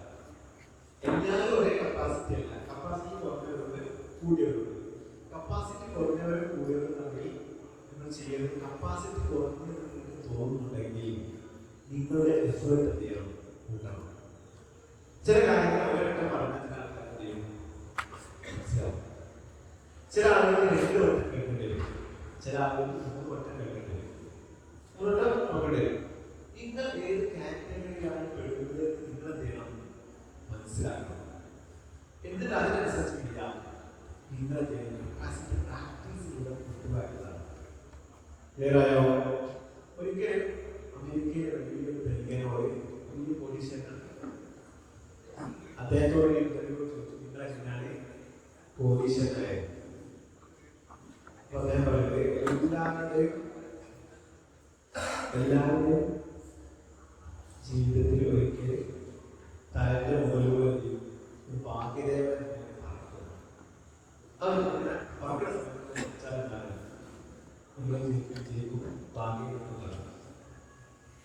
മനസ്സിലായോ? അപ്പൊ അതേപോലെ ഞങ്ങൾക്കൊന്നും പിടിക്കാൻ കഴിയുന്നില്ലല്ലോ. അപ്പൊ ലക്ഷ്യമാനായതുകൊണ്ട് തന്നെ ഭാഗ്യദേവതയെ പിടിക്കാനായിരുന്നു. അപ്പൊ അദ്ദേഹം എല്ലാവരും ജീവിതത്തിലൂടെ തലമുറയിലെ ഒരു ദിവസം ഏത് ദിവസമാണ് ആ ഭാഗ്യദേവത പോവുക നമുക്ക് അറിയാത്തത് ഞാൻ എല്ലാ ദിവസവും അങ്ങനെ നേരായോ.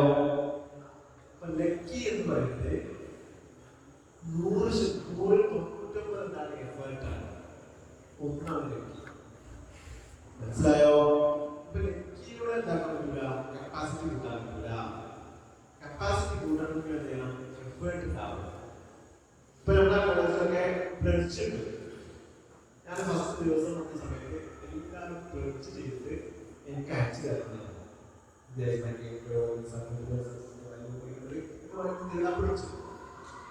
അത് ആ ഒരു ഫസ്റ്റ് ദിവസം നോക്കിയതായി റെക്കോർഡ് ചെയ്തിട്ടുണ്ടായിരുന്നു. പിന്നെ അവർ നിരന്തരം പ്രാക്ടീസ് ചെയ്യാൻ പറഞ്ഞു. ഒരു മോഡൽ ഞാൻ പ്രാക്ടീസ് ചെയ്തത്. അങ്ങനെ ചെയ്യുമ്പോൾ വളരെ മനോഹരമായിട്ട് ചെയ്യാൻ കഴിയും. അപ്പൊ നിങ്ങൾക്ക് നിങ്ങളുടെ കപ്പാസിറ്റി എന്ത് ചെയ്യണം, പരിശ്രമത്തിലൂടെ ചെയ്യണം. ഞാൻ വളരെ അധ്യാപകനായിരുന്നു. ഒരിക്കൽ ഫസ്റ്റ് 1ാം സെമസ്റ്റർ കുട്ടികളുണ്ടല്ലോ, ഏകദേശം 1ാം സെമസ്റ്ററിന്റെ കുട്ടികളായിട്ടുള്ള ആ കുട്ടികൾക്ക് ഞാൻ ഒരു വർക്ക് കൊടുത്തു. ഒരു പാരഗ്രാഫ് എഴുതാനായി.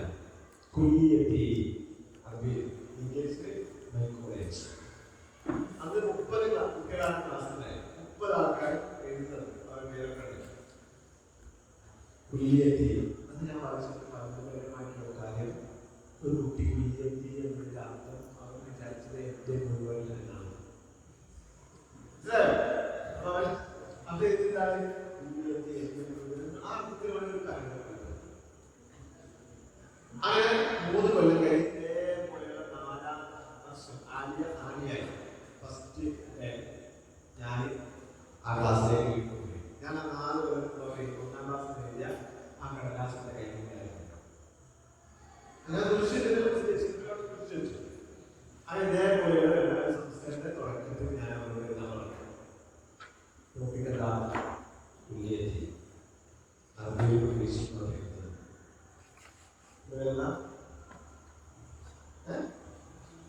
ഹനീഷ സമ്മാസം ഇവരൊക്കെ 4 എല്ലാവരും കൊടുത്തു. എന്നിട്ട് അവരിപ്പോ എഴുതുന്നത് അവർ കഴിഞ്ഞിട്ടല്ലോ എന്നോട് നോക്കാൻ പറഞ്ഞു. പുരോഗതിക്കുമ്പോഴല്ലേ നിങ്ങൾ 1ാം ക്ലാസ്സിൽ ഗ്രൂപ്പ് എടുക്കണം. 1ാം ക്ലാസ്സിൽ ഗ്രൂപ്പ് എടുക്കാം. ഗ്രൂപ്പ് എടുത്തായിരുന്നു താഴെ വിഷയം നോക്കാം. മനസ്സിലായോ? 4ാം വർഷത്തിൽ അല്ലെങ്കിൽ ആദ്യം കഴിഞ്ഞ് പോകുമ്പോൾ എന്ത് ചെയ്യണം, 6ാം വർഷത്തിൽ ഗ്രൂപ്പ് എടുക്കണം. അപ്പൊ നിങ്ങൾക്ക് ഉണ്ടാവും താഴെ വിഷയം. ഇതെന്ത് ചെയ്ത ഫിസിക്കൽ ബയോളജിക്കൽ ചെയ്ത. മറിച്ച് അന്ന് വന്ന സമയത്ത് ഇംഗ്ലീഷ് സംസാരിച്ചതും മലയാളം സംസാരിച്ചതും 6ാം വർഷം സംസാരിച്ചതും കമ്പയർ ചെയ്ത് നോക്കുക. അത് നിങ്ങളുടെ കോഗ്നിറ്റീവ് അല്ലെങ്കിൽ സോഷ്യോളജിക്കൽ ആയിട്ടുള്ള കപ്പാസിറ്റി ലഭിച്ചാൽ ചോദിച്ചു. മനസ്സിലായില്ലേ? കപ്പാസിറ്റി കൂടാൻ നിങ്ങൾ ചെയ്തു. അതാണ് പ്രധാനം. ക്ലിയർ? കപ്പാസിറ്റി കൂടാൻ ശ്രമങ്ങൾ കൂട്ടുക എന്നാണ് എടുത്തത്. അല്ലാതെ കപ്പാസിറ്റി കൂട്ടാൻ ഒരു ഗുളിക കഴിച്ച കപ്പാസിറ്റി കൂടുക ഒരു ഗുളികല്ല. ശ്രമം, പ്രാക്ടീസ്. ഇതുവരെ ആരംഭിച്ചിട്ടില്ല. അപ്പൊ കപ്പാസിറ്റി കൂടാൻ നമ്മൾ എന്ത് ചെയ്യണം? നിരന്തരം ശ്രമിക്കലാണ്. അപ്പൊ നമുക്ക് എന്താക്കാൻ പറ്റും? സ്വയം എഡിറ്റ് ചെയ്താൽ നമുക്ക് വരാൻ പറ്റും. അതാണ് ഇതിന്റെ ക്ലിയർ. ക്ലിയർ അല്ലേ?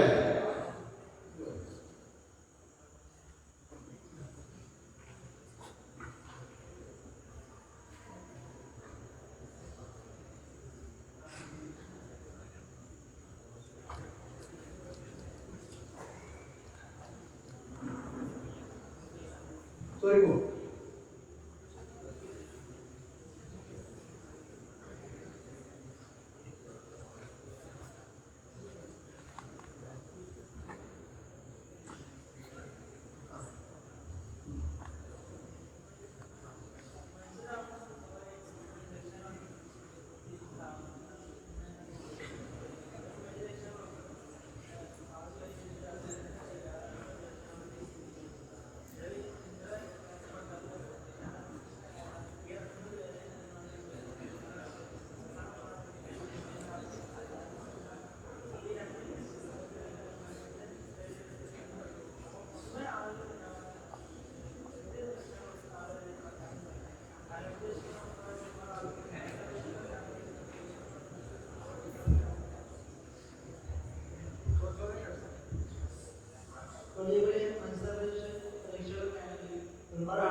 ബുദ്ധിയാക്കുക. ഇതാണ് ഭൂരിപക്ഷം ആൾക്കാരുടെ കേസിൽ സംഭവിക്കുന്നത്. എങ്ങനെ നമ്മൾ ഉദ്ദേശിച്ച കാര്യത്തിലേക്ക് എത്താം, ഇതാണ് ചോദ്യം. നല്ല ചോദ്യമാണ്. 99% ആൾക്കാരും ജീവിതത്തിൽ ശരാശരിക്കാരാണ്. 1% ആൾക്കാർ മാത്രമേ ലീഡേഴ്സ് ആവുകയുള്ളൂ. മനസ്സിലായോ? ഈ കോളേജിലെ കാര്യങ്ങൾ നിശ്ചയിക്കുന്നത് എല്ലാവർക്കും ഈക്വൽ റോൾ ഉണ്ടോ ഇല്ലേ? ഉണ്ടോ ഇല്ലേ? ഇല്ല. കുറച്ച് ആൾക്കാർ ഇന്ത്യയിൽ 136 കോടി ജനങ്ങൾ, ഇന്ത്യയിലെ കാര്യങ്ങൾ തീരുമാനിക്കുന്നത് 136 കോടി ജനങ്ങളുമാണോ അല്ലേ? ഇല്ല. ഇതിനാണെങ്കിൽ പോലും കുറച്ച് ആൾക്കാർ മാത്രമേ ഡിസിഷൻ എടുക്കാറുള്ളൂ. ഇപ്പൊ ഇന്ത്യയുടെ കാര്യം ആൾക്കാരാണ് തീരുമാനിക്കുന്നത്. കേരളത്തിന്റെ കാര്യം തീരുമാനിക്കുന്നത് എന്താണ്? ഒരു 4-5 ആൾക്കാരാണ്. ആ ആൾക്കാര് ഡിസിഷൻ മേക്ക് ചെയ്യുന്ന ആൾക്കാരാണ്. അപ്പൊ അവരെങ്ങനെയാണ് ഡിസിഷൻ മേക്കേഴ്സ് ആയി മാറുന്നത്? ഈ പറഞ്ഞ എഫേർട്ട് കൺസിസ്റ്റൻസി ഉണ്ടാവുകയാണ് ഡിസിഷൻ മേക്കേഴ്സ് ആകുന്നത്. ഒരു കാര്യം വാശിയോടുകൂടി നേടിയെടുക്കുന്നുള്ള ഒരു ബോധം അപ്പൊ നിങ്ങൾ ഡെവലപ്പ് ചെയ്യുന്നത് ഒരുതരം വാശിയാണ്. ലോകത്തുള്ള ബാക്കി ആര് സംഭവിച്ചാലും ശരി, സംഭവിച്ചില്ലെങ്കിലും ഞാൻ എനിക്കൊരു മാർഗം വാശി നമുക്ക് ജീവിതത്തിൽ എപ്പോഴെങ്കിലും തോന്നിയാൽ അതാണ് നിങ്ങളുടെ ജീവിതത്തിന്റെ റിസൾട്ട്. ഗാന്ധിജിയെ അറിയോ? ഗാന്ധിജി എന്നാ ജനിച്ചത് നിങ്ങൾക്കറിയോ? ഗാന്ധി ജനിച്ച യോഗ്യ എന്നാ 1969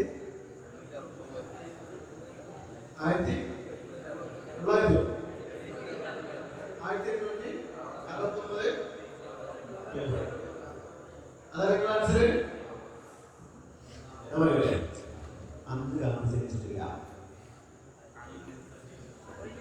ഞാൻ ചോദിച്ചതാണ് മഹാത്മാഗാന്ധി എന്നാൽ ഗാന്ധിജി എന്നാ ജനിച്ചത് എന്നാണ് നിങ്ങൾ പറഞ്ഞത്. 1869 ഒക്ടോബർ 2 ഗാന്ധി ജനിച്ചത്. ഞാൻ പറയുന്നു ഗാന്ധിജി ജനിച്ചത് എന്നറിയോ? മോഹൻദാസ് എന്ന ഒരു കുട്ടി ഉണ്ടായിരുന്നു ഗുജറാത്തിൽ.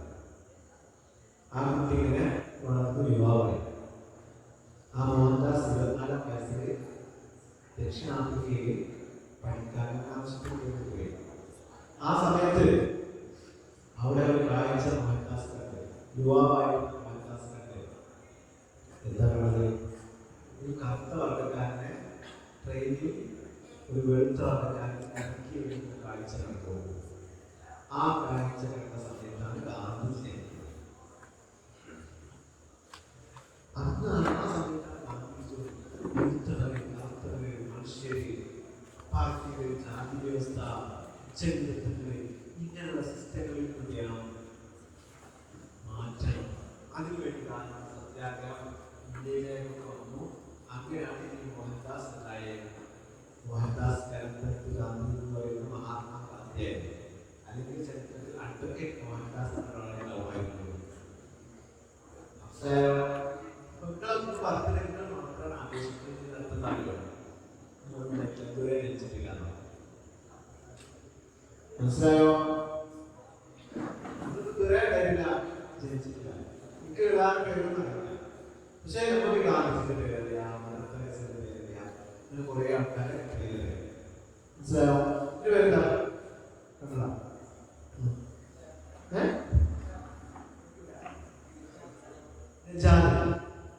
ജയന്തി നമ്മൾ ആഘോഷിക്കാറുണ്ടോ? എന്തുകൊണ്ട് ആഘോഷിക്കാറ്? എന്റെ പേരെന്താ? ആദ്യം ജയന്തി ആഘോഷിക്കാറുണ്ടോ?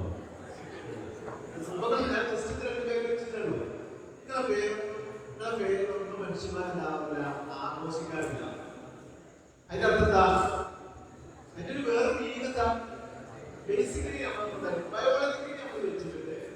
പക്ഷെ നമ്മൾ ശരിക്കും സോഷ്യൽ തരില്ല. നിങ്ങളെ ബർത്ത്ഡേ മാത്രം കേക്ക് ഇൻഫ്ലുവൻസ് ഇല്ലാതെ ലോകത്ത് ഏറ്റവും കൂടുതൽ ബർത്ത്ഡേ ആരുടെ ബർത്ത്ഡേ ആഘോഷിക്കുന്നത്? ബർത്ത്ഡേ ആഘോഷിക്കുന്നത് ആണോ അല്ലേ? ലോകത്തിൽ ഏറ്റവും കൂടുതൽ ആരുടെ ബർത്ത്ഡേ ആഘോഷിക്കുന്നത് വെച്ചാൽ ബർത്ത്ഡേ ആണ്.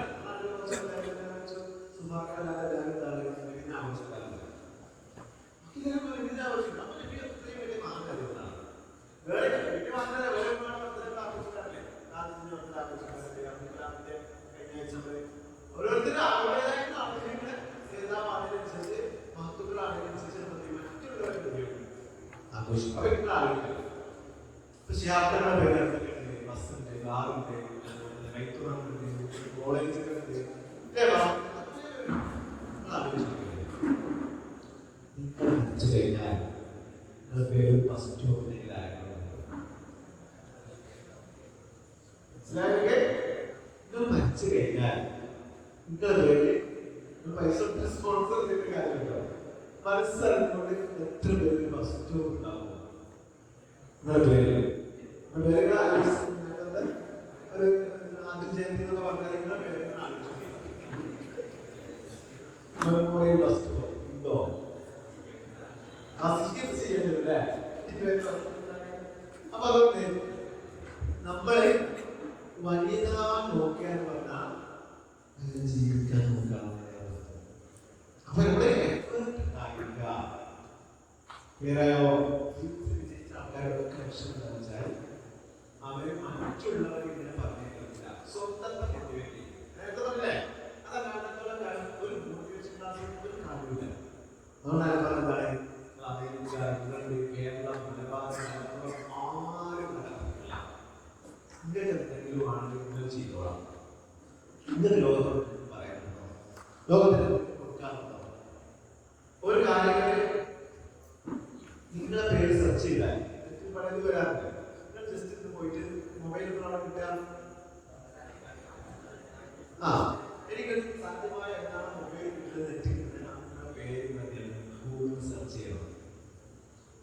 നിങ്ങൾക്ക് വരുന്ന ഫേസ്ബുക്ക് അക്കൗണ്ട് കണ്ട് ഇൻസ്റ്റയിൽ അക്കൗണ്ട് അത് മാത്രമേ വരുന്നുള്ളൂ. ആത്മാവാദി, APJ കലാം, അല്ലെങ്കിൽ ഇവരൊക്കെ പേര് സെർച്ച് ചെയ്ത കണ്ടില്ലേ? എന്തുകൊണ്ടാണ് നിങ്ങൾ നമ്മൾ വരാത്തതുകൊണ്ടാണ്. നമ്മൾ ഡൗൺലോഡിങ് സൊസൈറ്റിയാണ്, അപ്ലോഡിങ് സൊസൈറ്റിയാണ്. ഡൗൺലോഡ് ചെയ്യാൻ അപ്ലോഡ് ചെയ്യാൻ നിങ്ങൾക്ക് എന്തെങ്കിലും ആശയം ഉണ്ടാവണം. എനിക്കൊരു ഉണ്ടായിരുന്നു, നമ്മൾ പറഞ്ഞു പറഞ്ഞിട്ട് എന്ത് ചെയ്യണം, കുറച്ച് ആൾക്കാരെ വോട്ട് ചെയ്യണം, അക്കൗണ്ട് കുറെ ആൾക്കാരെ പഠിച്ചിട്ടുണ്ടല്ലോ. അങ്ങനെ ഒരു മാസം ചോദിച്ചു പറഞ്ഞാൽ കഴിഞ്ഞ 2 മാസം ഒരാൾ പഠിച്ചു. അപ്പോൾ ഞാൻ ചെയ്ത PhD ബേസിൽ ഒരു യൂണിവേഴ്സിറ്റിയിൽ അദ്ദേഹം PhD ചെയ്യാം. അപ്പൊ അദ്ദേഹത്തിന്റെ PhD എന്തായാലും ഉണ്ടാവും, അക്കോർഡിംഗ് ടു ഉണ്ടാവും. ഷുവർ ക്യാച്ച്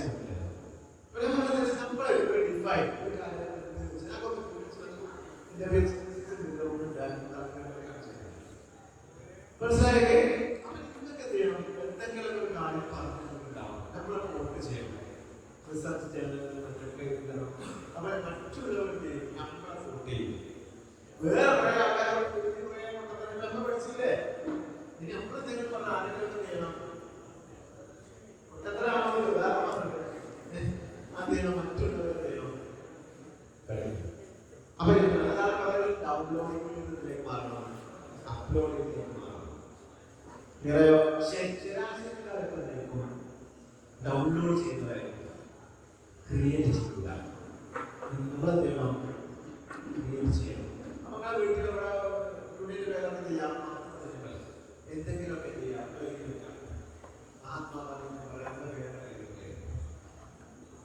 സ്വയം ചിന്തിക്കാത്തവർക്ക് ചിന്ത വരില്ല.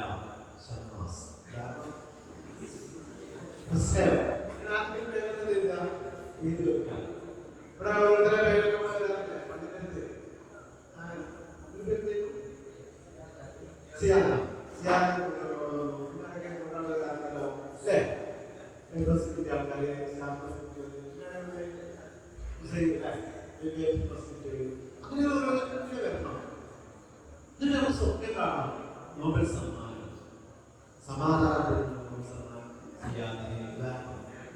അങ്ങനെ സ്വപ്നം കാണണം. അതങ്ങനെ സ്വപ്നങ്ങൾ കാണുമ്പോ നമുക്ക് എന്താ പ്രവർത്തിക്കാൻ കഴിയും. Okay, next question.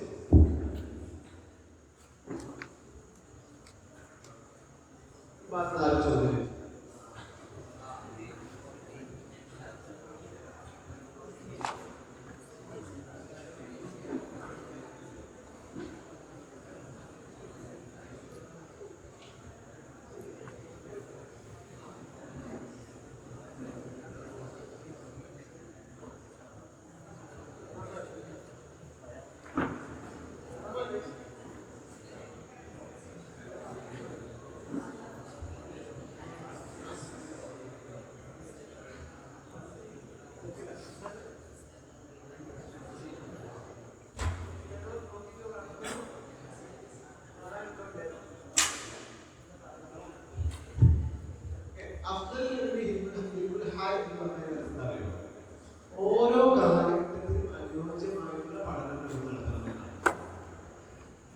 ഇപ്പൊ ഒരു മുസ്ലിം ഒരു ഇസ്ലാമിക പണ്ഡിതൻ എന്ന രീതിയിൽ നമ്മൾ നടത്തുന്നത് അള്ളാഹുവിന്റെ റസൂലിനെ പ്രൊട്ടക്ട് ചെയ്യാൻ ആവശ്യമായിട്ടുള്ള പഠനങ്ങളാണ്. അത് ഏറ്റവും കൂടുതൽ ഇവിടെ ബുദ്ധിവാദികൾ കോഴിക്കോട് നടത്തിയിരുന്ന ലോക സ്വതന്ത്ര ചിന്തകളുടെ സമ്മേളനം കേട്ടില്ലല്ലോ. ഇങ്ങനെ ഇസ്ലാമിനെ അള്ളാഹുവിന്റെ റസൂലിനെ വളരെ വ്യാപകമായ രീതിയിൽ വിമർശിച്ചുകൊണ്ടിരിക്കുന്ന സമയത്ത് അള്ളാഹു റസൂലിന് വേണ്ടി ചെയ്യണം ചെയ്യാൻ പറ്റണം. അതാണ് ലോകത്തിൽ ഏറ്റവും വലിയ ഓരോ കാലത്തിനനുസരിച്ചുള്ള ജ്ഞാനം ചെയ്യണം, ഉൽപ്പാദിപ്പിക്കണം. ഇപ്പൊ പണ്ടേ സിദ്ധാന്തം പറഞ്ഞ കാര്യമുണ്ടാവും ഇല്ല, ഇപ്പോഴത്തെ സിദ്ധാന്തം പറയണം. അതാണ് ഓരോ കാലത്തും എന്താണ് വേണ്ടത് അത് പറയാം. ഇപ്പൊ എല്ലാത്തിലുണ്ടത് കമ്പ്യൂട്ടറിൽ പണ്ട് നോക്കിയുടെ സമയത്ത് ഫോണിലായിരുന്നു, നോക്കിയ ഫോണില്ലേ ഫോണല്ലേ, ആ കാര്യങ്ങൾ മാത്രം പഠിക്കുന്ന മൊബൈൽ മെക്കാനിക്കൽ കോഴ്സിൽ പാരമ്പര്യം ചേരോ ചേരില്ല. ഇപ്പൊ അഡ്വാൻസ്ഡായിട്ടുള്ള ആൻഡ്രോയിഡ് എന്നതുപോലെ തന്നെ ഇസ്ലാമിലെ എല്ലാ കാലത്തുള്ള മതം ഇസ്ലാം. അതിനെ ഓരോ കാലത്തും അനുയോജ്യമായ രീതിയിൽ കസ്റ്റമൈസ് ചെയ്തിട്ട് പറയാനുള്ള കാണിച്ചു കൊടുക്കാനുള്ള പാണ്ഡിത്യം അതാണ്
ഒരു കഴിവ് ഡെവലപ്പ് ചെയ്യാൻ എന്താണ് ചെയ്യുന്നത്? ആദ്യം ചെയ്യുന്നത് നിങ്ങൾ ഉദ്ദേശിക്കുന്ന കഴിവുകൾ ഡിഫൈൻ ചെയ്യുന്നത് വ്യക്തമാക്കുന്നത്. എന്ത് കഴിവാണ് നിങ്ങൾ ഉദ്ദേശിക്കുന്നത് എന്നത് നിങ്ങൾ വ്യക്തത ഉണ്ടാവണം. ഒന്നാമത്തെ. രണ്ടാമത്തെ സ്റ്റെപ്പ് എന്ന് പറയുന്നത് അതിൽ നിരന്തരം പ്രാക്ടീസ് ചെയ്യണം. നിരന്തരം പ്രാക്ടീസ് ചെയ്യണം. പുഷപ്പ് ചെയ്യണം. ഒരു മിനിറ്റില് ഒരു 50 15 ആക്ഷൻ റേറ്റ്. ഇപ്പൊ നിങ്ങൾ പ്രാക്ടീസ് ചെയ്യുന്നു. ഒരു മിനിറ്റിൽ 15 തവണ ചെയ്യാം. നിങ്ങൾക്ക് ഒരു ലക്ഷ്യം ഉണ്ടെങ്കിൽ ഒരു മിനിറ്റിൽ ഒരു മാസത്തിനുള്ളിൽ ചെയ്യണം 30 ആകണം. അതാണ് നിങ്ങളുടെ ലക്ഷ്യം. ആ ലക്ഷ്യമാണ് നിങ്ങൾ എന്താ ചെയ്യുന്നത്? അതിനെക്കുറിച്ച് ഇതിലാണോ സെർച്ച് ചെയ്യുന്നതാണ് അങ്ങനെ മാത്രം നോക്കിയിട്ട് കാര്യമില്ല. എന്ത് ചെയ്യണം?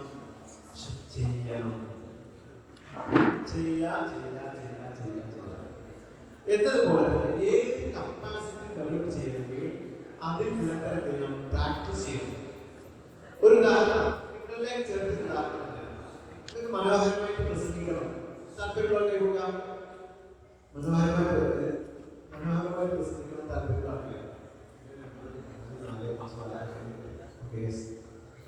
ഇവിടെ കഴിവൊക്കെ ആൾക്കാരെന്നാണ് 10-20 ആൾക്കാർ.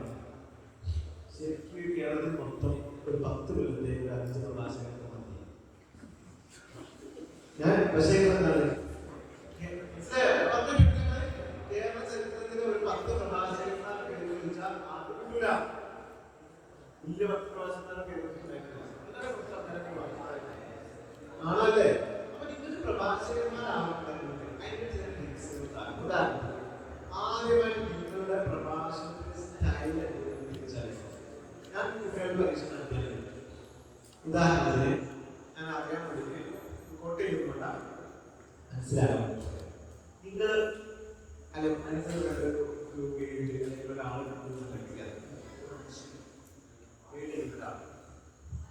ഇങ്ങനെയൊക്കെ ചെയ്താലേ പറഞ്ഞിട്ടുണ്ടോ രീതി പറഞ്ഞുതരാം. കണ്ടന്റ് കൊടുക്കും, കണ്ടന്റ് കൊടുക്കും. ഏതെങ്കിലും ദൈവകാരണങ്ങൾ എല്ലാം നിങ്ങളോട് ചെയ്യാം. ഒരു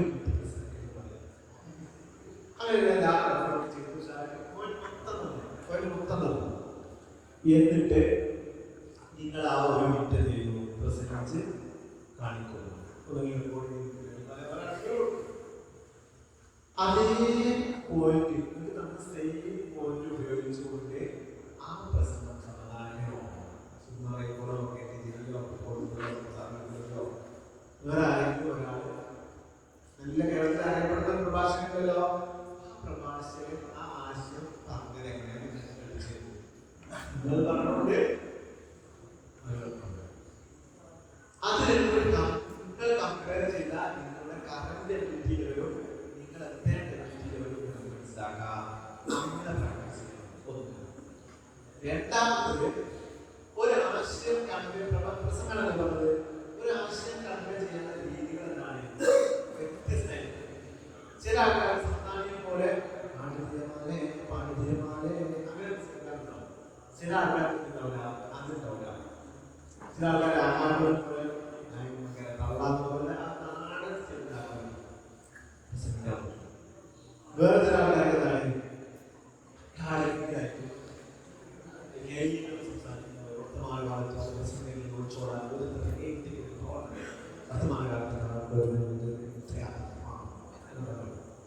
സൈദ്ധാന്തികമായി അങ്ങനെ അത് വേറെ ചെയ്യണം. അപ്പൊ നിങ്ങളുടെ സ്റ്റേജിന്റെ ഐഡന്റിഫൈ ചെയ്യണം, എന്നിട്ട് അത് പ്രാക്ടീസ് ചെയ്യണം. ക്ലിയറായോ? നിങ്ങൾക്ക് ഒരിക്കലും സമാധാനത്തോടെ പ്രസംഗിക്കാൻ കഴിയില്ല എങ്കിൽ നിങ്ങൾ അത് നോക്കട്ടെ. സമാധാനം നോക്കുക. നിങ്ങളുടെ സ്റ്റേജ് ഉദാഹരണം പറയാമോ? ഇംഗ്ലീഷിലും ഉണ്ടാവും, മനസ്സിലാക്കും. ഏത് സ്റ്റേജാണ് നിങ്ങൾ എടുക്കുന്നത് ഒരു നല്ലൊരു പേര് പറഞ്ഞത് അതനുസരിച്ചുള്ള പ്രഭാഷകനാണ്. ചിലർക്ക് ഇൻസ്പയർ ടോപ്പിക് നമ്മളെ ഇല്ലേ ആശയങ്ങൾ ശശി തരൂർ വലിയ പ്രഭാഷകനാണല്ലോ. ശശി തരൂർ ഒരു മിനിറ്റൊക്കെ ബ്രിട്ടീഷ് പ്രസംഗിക്കാം. പക്ഷെ സമാധാനം പ്രസംഗിക്കാതെ ശശി തരൂർ സിദ്ധമല്ലോ. പറഞ്ഞതുപോലെ ഞാൻ പറയുകയാണ്, ബ്രിട്ടീഷ് ഗവൺമെന്റ് എന്തുണ്ടാക്കി ശശി തരൂർ ചോദിക്കാൻ പറ്റില്ല. അദ്ദേഹത്തെ രണ്ടില്ലേ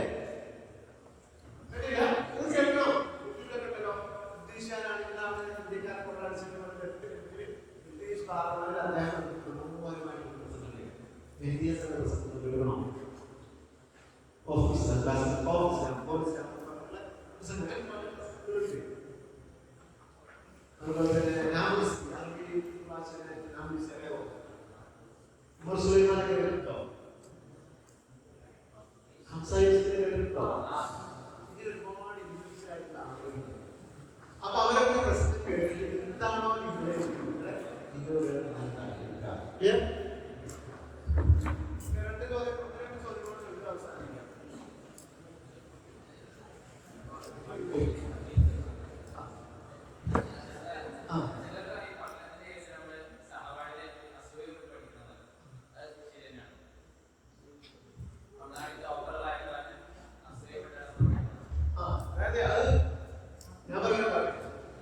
സഹപാഠികളോട് മാത്രമല്ല അസൂയ, സഹപാഠിയോട് അസൂയ ഞാൻ അതിന് നേരിടാണ്. ഒരു പോൾവാട്ട് താരല്ലേ റഷ്യക്കാരി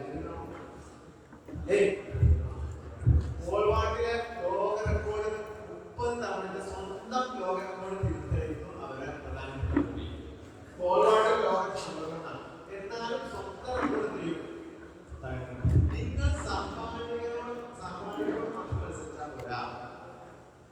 മനസ്സിലാണോ?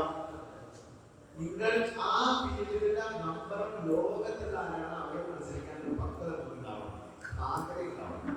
അല്ല ബെഞ്ചിൽ ടോപ്പാണ്, ബെഞ്ച് ടോപ്പർ നടന്നില്ല, മരിച്ചു പോകും. അല്ലെങ്കിൽ ക്ലാസ് ടോപ്പറാണ്. ആ ഒരു കാര്യത്തെ ഞാനിപ്പോൾ നോക്കിയ സമയത്ത് ഈ SSLC 2024 SSLC 71 സംതിങ് ആണ് കേരള യൂണിവേഴ്സിറ്റി. മനസ്സിലായോ? 71,000 ഫുൾ എ പ്ലസ് ആണ്. കേരളത്തിൽ 71,000 പ്രതിഭകൾ ഉണ്ടാവും. ഉണ്ടാവാറുണ്ടോ? ലാഭം പേരാണെങ്കിലും അപ്പൊ ഒരു നമ്മുടെ ബെഞ്ചിൽ ഡോക്ടറായി, ക്ലാസ്സിൽ ഡോക്ടറായി, ബാബുവിൽ ഡോക്ടറായി ചരിത്രത്തിൽ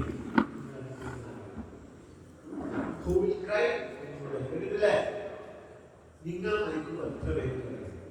നിങ്ങൾ മാത്രമല്ല, അല്ലെങ്കിൽ ഭാര്യ മക്കൾ മാത്രമാണ് കഴിയുന്നത്. കുടുംബത്തിലുള്ള ഒരാളാണ് നാട്ടുകാരോട് കരുതേണ്ടതാണ്. ഒരു ഇൻഫ്ലുവൻസ് ഉണ്ടാക്കിയിട്ടില്ല. സമയത്ത് എല്ലാവരും അല്ലേ? ഗാന്ധിജി മരിച്ച സമയത്ത് എന്താണ്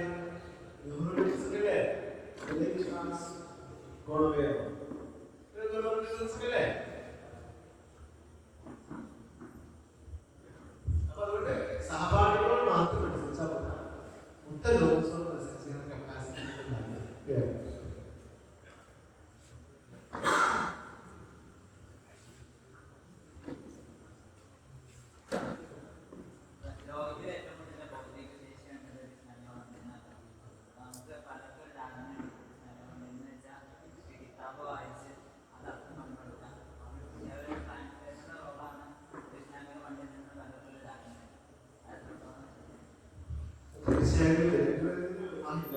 കപ്പാസിറ്റി ചോദിച്ച വളരെ പ്രസക്തമായിട്ടുള്ള ചോദ്യമാണ്. അതായത് സൈദ്ധാന്തികമായ ഒരു കാരണം അക്കാഡമിക് വസ്തുതകളെ സംബന്ധിച്ച ഓരോ ദിവസം പറയും. ചോദ്യത്തിന് മറുപടി തന്നെയാണ്. ഓരോ ഒരു ട്രാൻസ്ലേറ്റർ ആണെന്ന് പറയുന്നത്, ഈ ട്രാൻസ്ലേറ്റർ ആകുക എന്ന് പറയുന്നത് ഇന്റലക്ച്വൽ ശ്രേണിയിലെ ഹയസ്റ്റ് ശ്രേണിയല്ല. ഒരു കാര്യം ട്രാൻസ്ലേറ്റ് ചെയ്യുക എന്ന് പറഞ്ഞാൽ ഒരു ഇന്റലക്ച്വൽ കപ്പാസിറ്റിയുടെ ഹയസ്റ്റ് അല്ല, ഒരു ഒന്നാമത്തെ ലെവലിലുള്ള സംഭവമാണ് ട്രാൻസ്ലേറ്റ് ചെയ്യുന്നത്. മറിച്ച് അള്ളാന്റെ കഴിവിൽ ഏറ്റവും പ്രധാനപ്പെട്ട കഴിവായി പറഞ്ഞതാണ്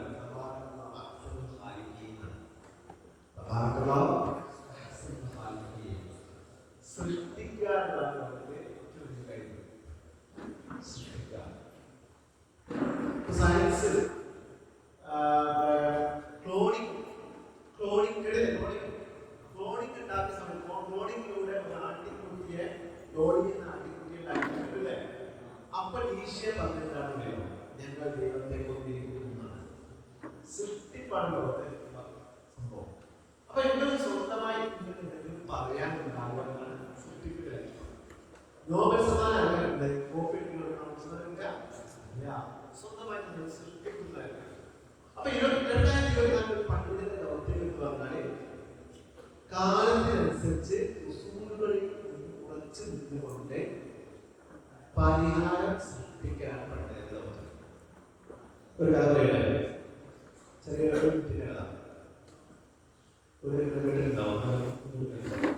ഒരു രാജാവ് സ്വപ്നങ്ങളുണ്ട്.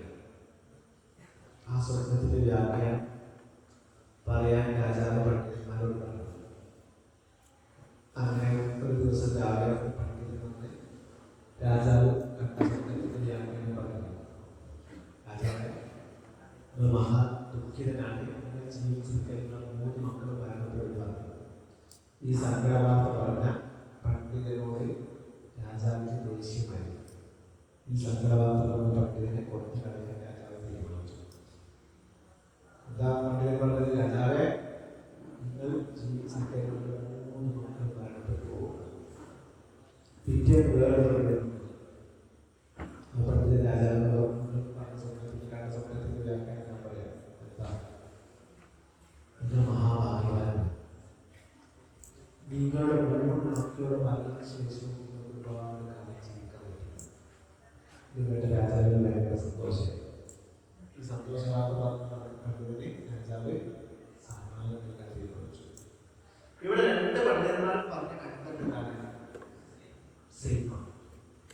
മെത്തഡോളജി ചെയ്തതാണ് വ്യത്യസ്തമാണ്. അപ്പൊ 6-ാം നൂറ്റാണ്ടിൽ അള്ളാഹു റസൂലും സഹാബത്തൊക്കെ പറഞ്ഞ അതേ രീതി 2024 നമ്മൾ പറയുമ്പോൾ ഇസ്ലാമിലേക്ക് വരുന്ന ആൾക്കാരാണ്, ഇസ്ലാമിലേക്ക് വരാതാണ്. എന്തുകൊണ്ടാണ്? ദീൻ തെറ്റാതുകൊണ്ടാണോ? അല്ല, നമ്മൾ പറഞ്ഞ ശരി ചെയ്യാത്തതുകൊണ്ടാണ്. പണ്ഡിതന്മാർ വന്ന എല്ലാവരും 6-ാം നൂറ്റാണ്ടിലേക്ക് മടങ്ങുക എന്ന് പറയുന്നത് എന്റെ പ്രകാരം 6-ാം നൂറ്റാണ്ടിലേക്ക് മടങ്ങുക എന്നതിനോട് പറഞ്ഞ പകരം 2024 6-ാം നൂറ്റാണ്ടിൽ പറഞ്ഞ സന്ദേശം അനുസരിച്ച് ജീവിക്കാൻ പറ്റും തെളിയിക്കലാണ്. ആണല്ലേ? നിങ്ങളെല്ലാവരും 6-ാം നൂറ്റാണ്ടിലേക്ക് മടങ്ങുകയെന്ന് പറയുന്നത് 6-ാം നൂറ്റാണ്ടിൽ ഒന്നാം റസൂൽ പറഞ്ഞ കാര്യം 21-ാം നൂറ്റാണ്ടിന്റെ അഭ്യർത്ഥനയിൽ നിങ്ങൾക്ക് ജീവിക്കും. ഇസ്ലാം എന്ന് പറഞ്ഞാൽ വളരെ മനോഹരമായിട്ട് ജീവിക്കാനുള്ള ഒരു വളരെ മനോഹരമായിട്ടുള്ള ബ്യൂട്ടിഫുൾ ആയിട്ടുള്ള സോഫ്റ്റ്വെയറിന്റെ പേരാണ്. ആ സോഫ്റ്റ്വെയർ അപ്ലൈ ചെയ്യാനായിട്ട് ശ്രമിച്ച് ഉണ്ടാക്കി കൊടുക്കാവുന്നതാണ് പ്രധാനം. മറ്റൊരു തരത്തിൽ പറയുന്നത് ദീന് കാലത്തിനനുസരിച്ച് പറഞ്ഞു കൊടുക്കുകയാണ്. ഭാര്യ തൊട്ടാൽ മുറിയുമോ?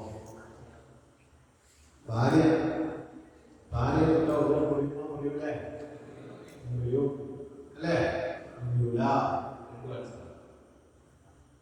അല്ലേ? മുറിയുമെന്ന് പറഞ്ഞാൽ ആരെ ആൻസറാണ്? ശാന്തി ഫിക്കിന്റെ ആൻസറാണ്.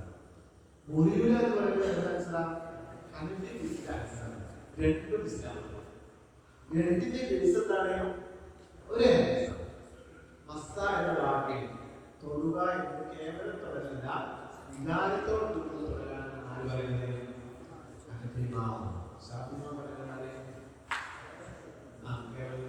രണ്ടും ശരിയാണ്.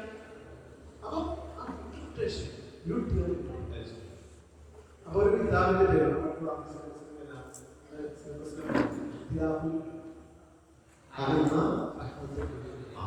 കേട്ടിട്ടില്ലേ? അപ്പൊ ഇന്റർപ്രിട്ടേഷൻസ് ഉണ്ടാക്കാൻ സാധിക്കാൻ പറയുന്നത് ഒരു ചോദ്യം ചോദിക്കട്ടെ, കോഴിയാണോ കോഴിയാണോ ഉണ്ടായത്? കോഴി രണ്ടും ശരിയാണ്.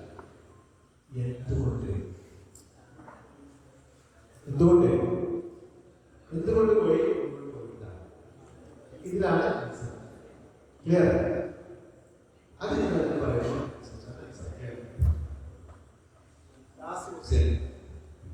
ഒരേ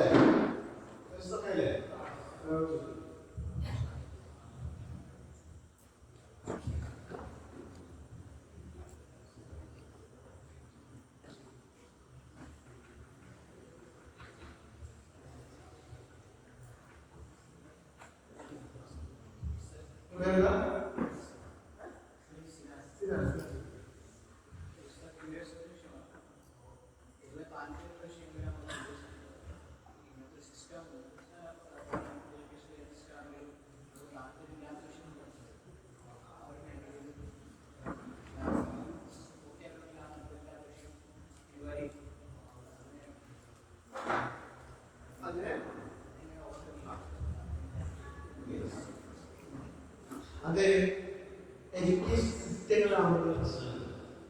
ഒരു സിസ്റ്റത്തിൽ നമുക്ക് അനിവാര്യമായ ഒരു കോഴ്സ് പൂർത്തിയാക്കാൻ ആവശ്യമായ കാര്യങ്ങൾ സ്വാഭാവികമായിട്ടും പഠിക്കേണ്ടി വരും. അത് നമ്മുടെ എഡ്യൂക്കേഷൻ സിസ്റ്റമായിട്ട് ബന്ധപ്പെട്ട ചോദ്യമാണ്. അപ്പൊ അതെല്ലാം ചെയ്യുന്നത് നമുക്ക് ഏതാണ് താല്പര്യമുള്ളത് അതിൽ നമ്മൾ മാസ്റ്റർ ആക്കുക. ബാക്കി നമുക്ക് തീരെ ചെയ്യാം. അതിൽ പാസ് മാത്രം പഠിച്ചാൽ മതി. മനസ്സിലായോ? അത് സിസ്റ്റങ്ങളുടെ അപ്പൊ അതെന്താ വെച്ചാല് ഇപ്പോ നമ്മുടെ സിസ്റ്റം എന്ന് പറഞ്ഞാൽ നമുക്ക് കോൺഫിഡൻസ് ചേർത്ത് പറയുകയാണെങ്കിൽ നമുക്ക് ആലിയ എന്ന് പറഞ്ഞാൽ ഒരു ജനറൽ സാധനമാണ്. അത് കഴിഞ്ഞാൽ നോക്കിയാൽ PG എത്തുമ്പോൾ 6 സ്ട്രീമായിട്ട് തിരിയാണ് അല്ലേ? അഖിൽ വേറാണ്, ഡിഗ്രി 2 സെമിസ്റ്റർ ഉണ്ട്, പിന്നെ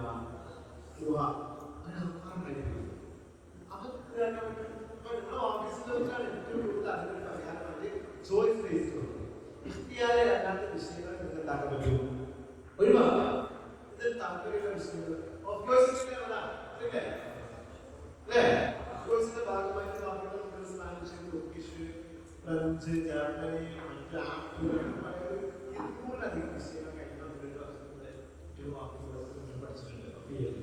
നമുക്ക് ഉപയോഗപ്പെടുത്താം. അത്രയും ഫ്ലെക്സിബിൾ ഉണ്ട്. അപ്പൊ നമുക്ക് ജനറൽ എഡ്യൂക്കേഷൻ ആവുന്ന സമയത്ത് 10 വിഷയങ്ങളല്ലേ ഐ ടി അതൊരാൾക്ക് ഇഷ്ടമില്ല എന്ന് പറഞ്ഞാൽ പ്രോപ്പർ എഡ്യൂക്കേഷൻ എന്താണ്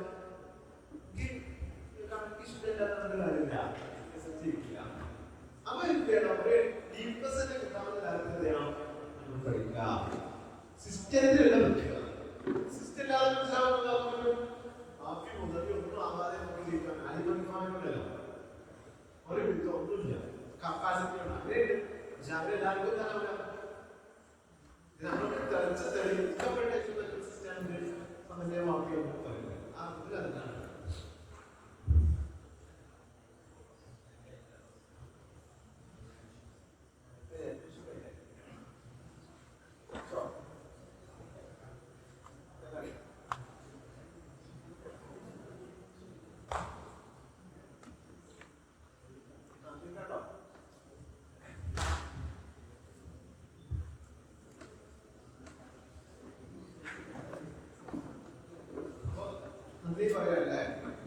പറയല്ലേ മറ്റേ കാര്യം പറയാതെ അപ്പൊ ഇപ്പൊക്കെ കുറെ കാര്യങ്ങൾ പറഞ്ഞല്ലോ.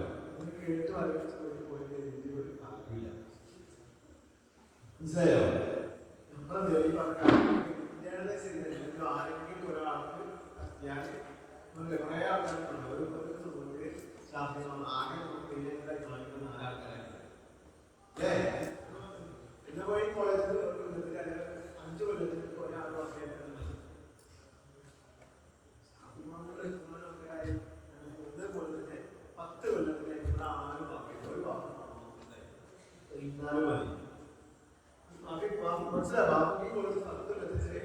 വലിയ ശാസ്ത്രജ്ഞ എല്ലാ എല്ലാവർക്കും ഒരാളായി അങ്ങനെ അങ്ങനത്തെ ഒരാളുണ്ടല്ലോ. അത് ചിലപ്പോൾ ആരെങ്കിലും ഒരാൾക്ക് അറിയില്ല. ഒരാൾക്ക് അറിയുന്ന പറയില്ല. ഇപ്പൊ 1-2 ആൾക്ക് അവരാണ് ഭാവിയിൽ ഉണ്ടാക്കുക.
Lalu pasal itu, memang betul.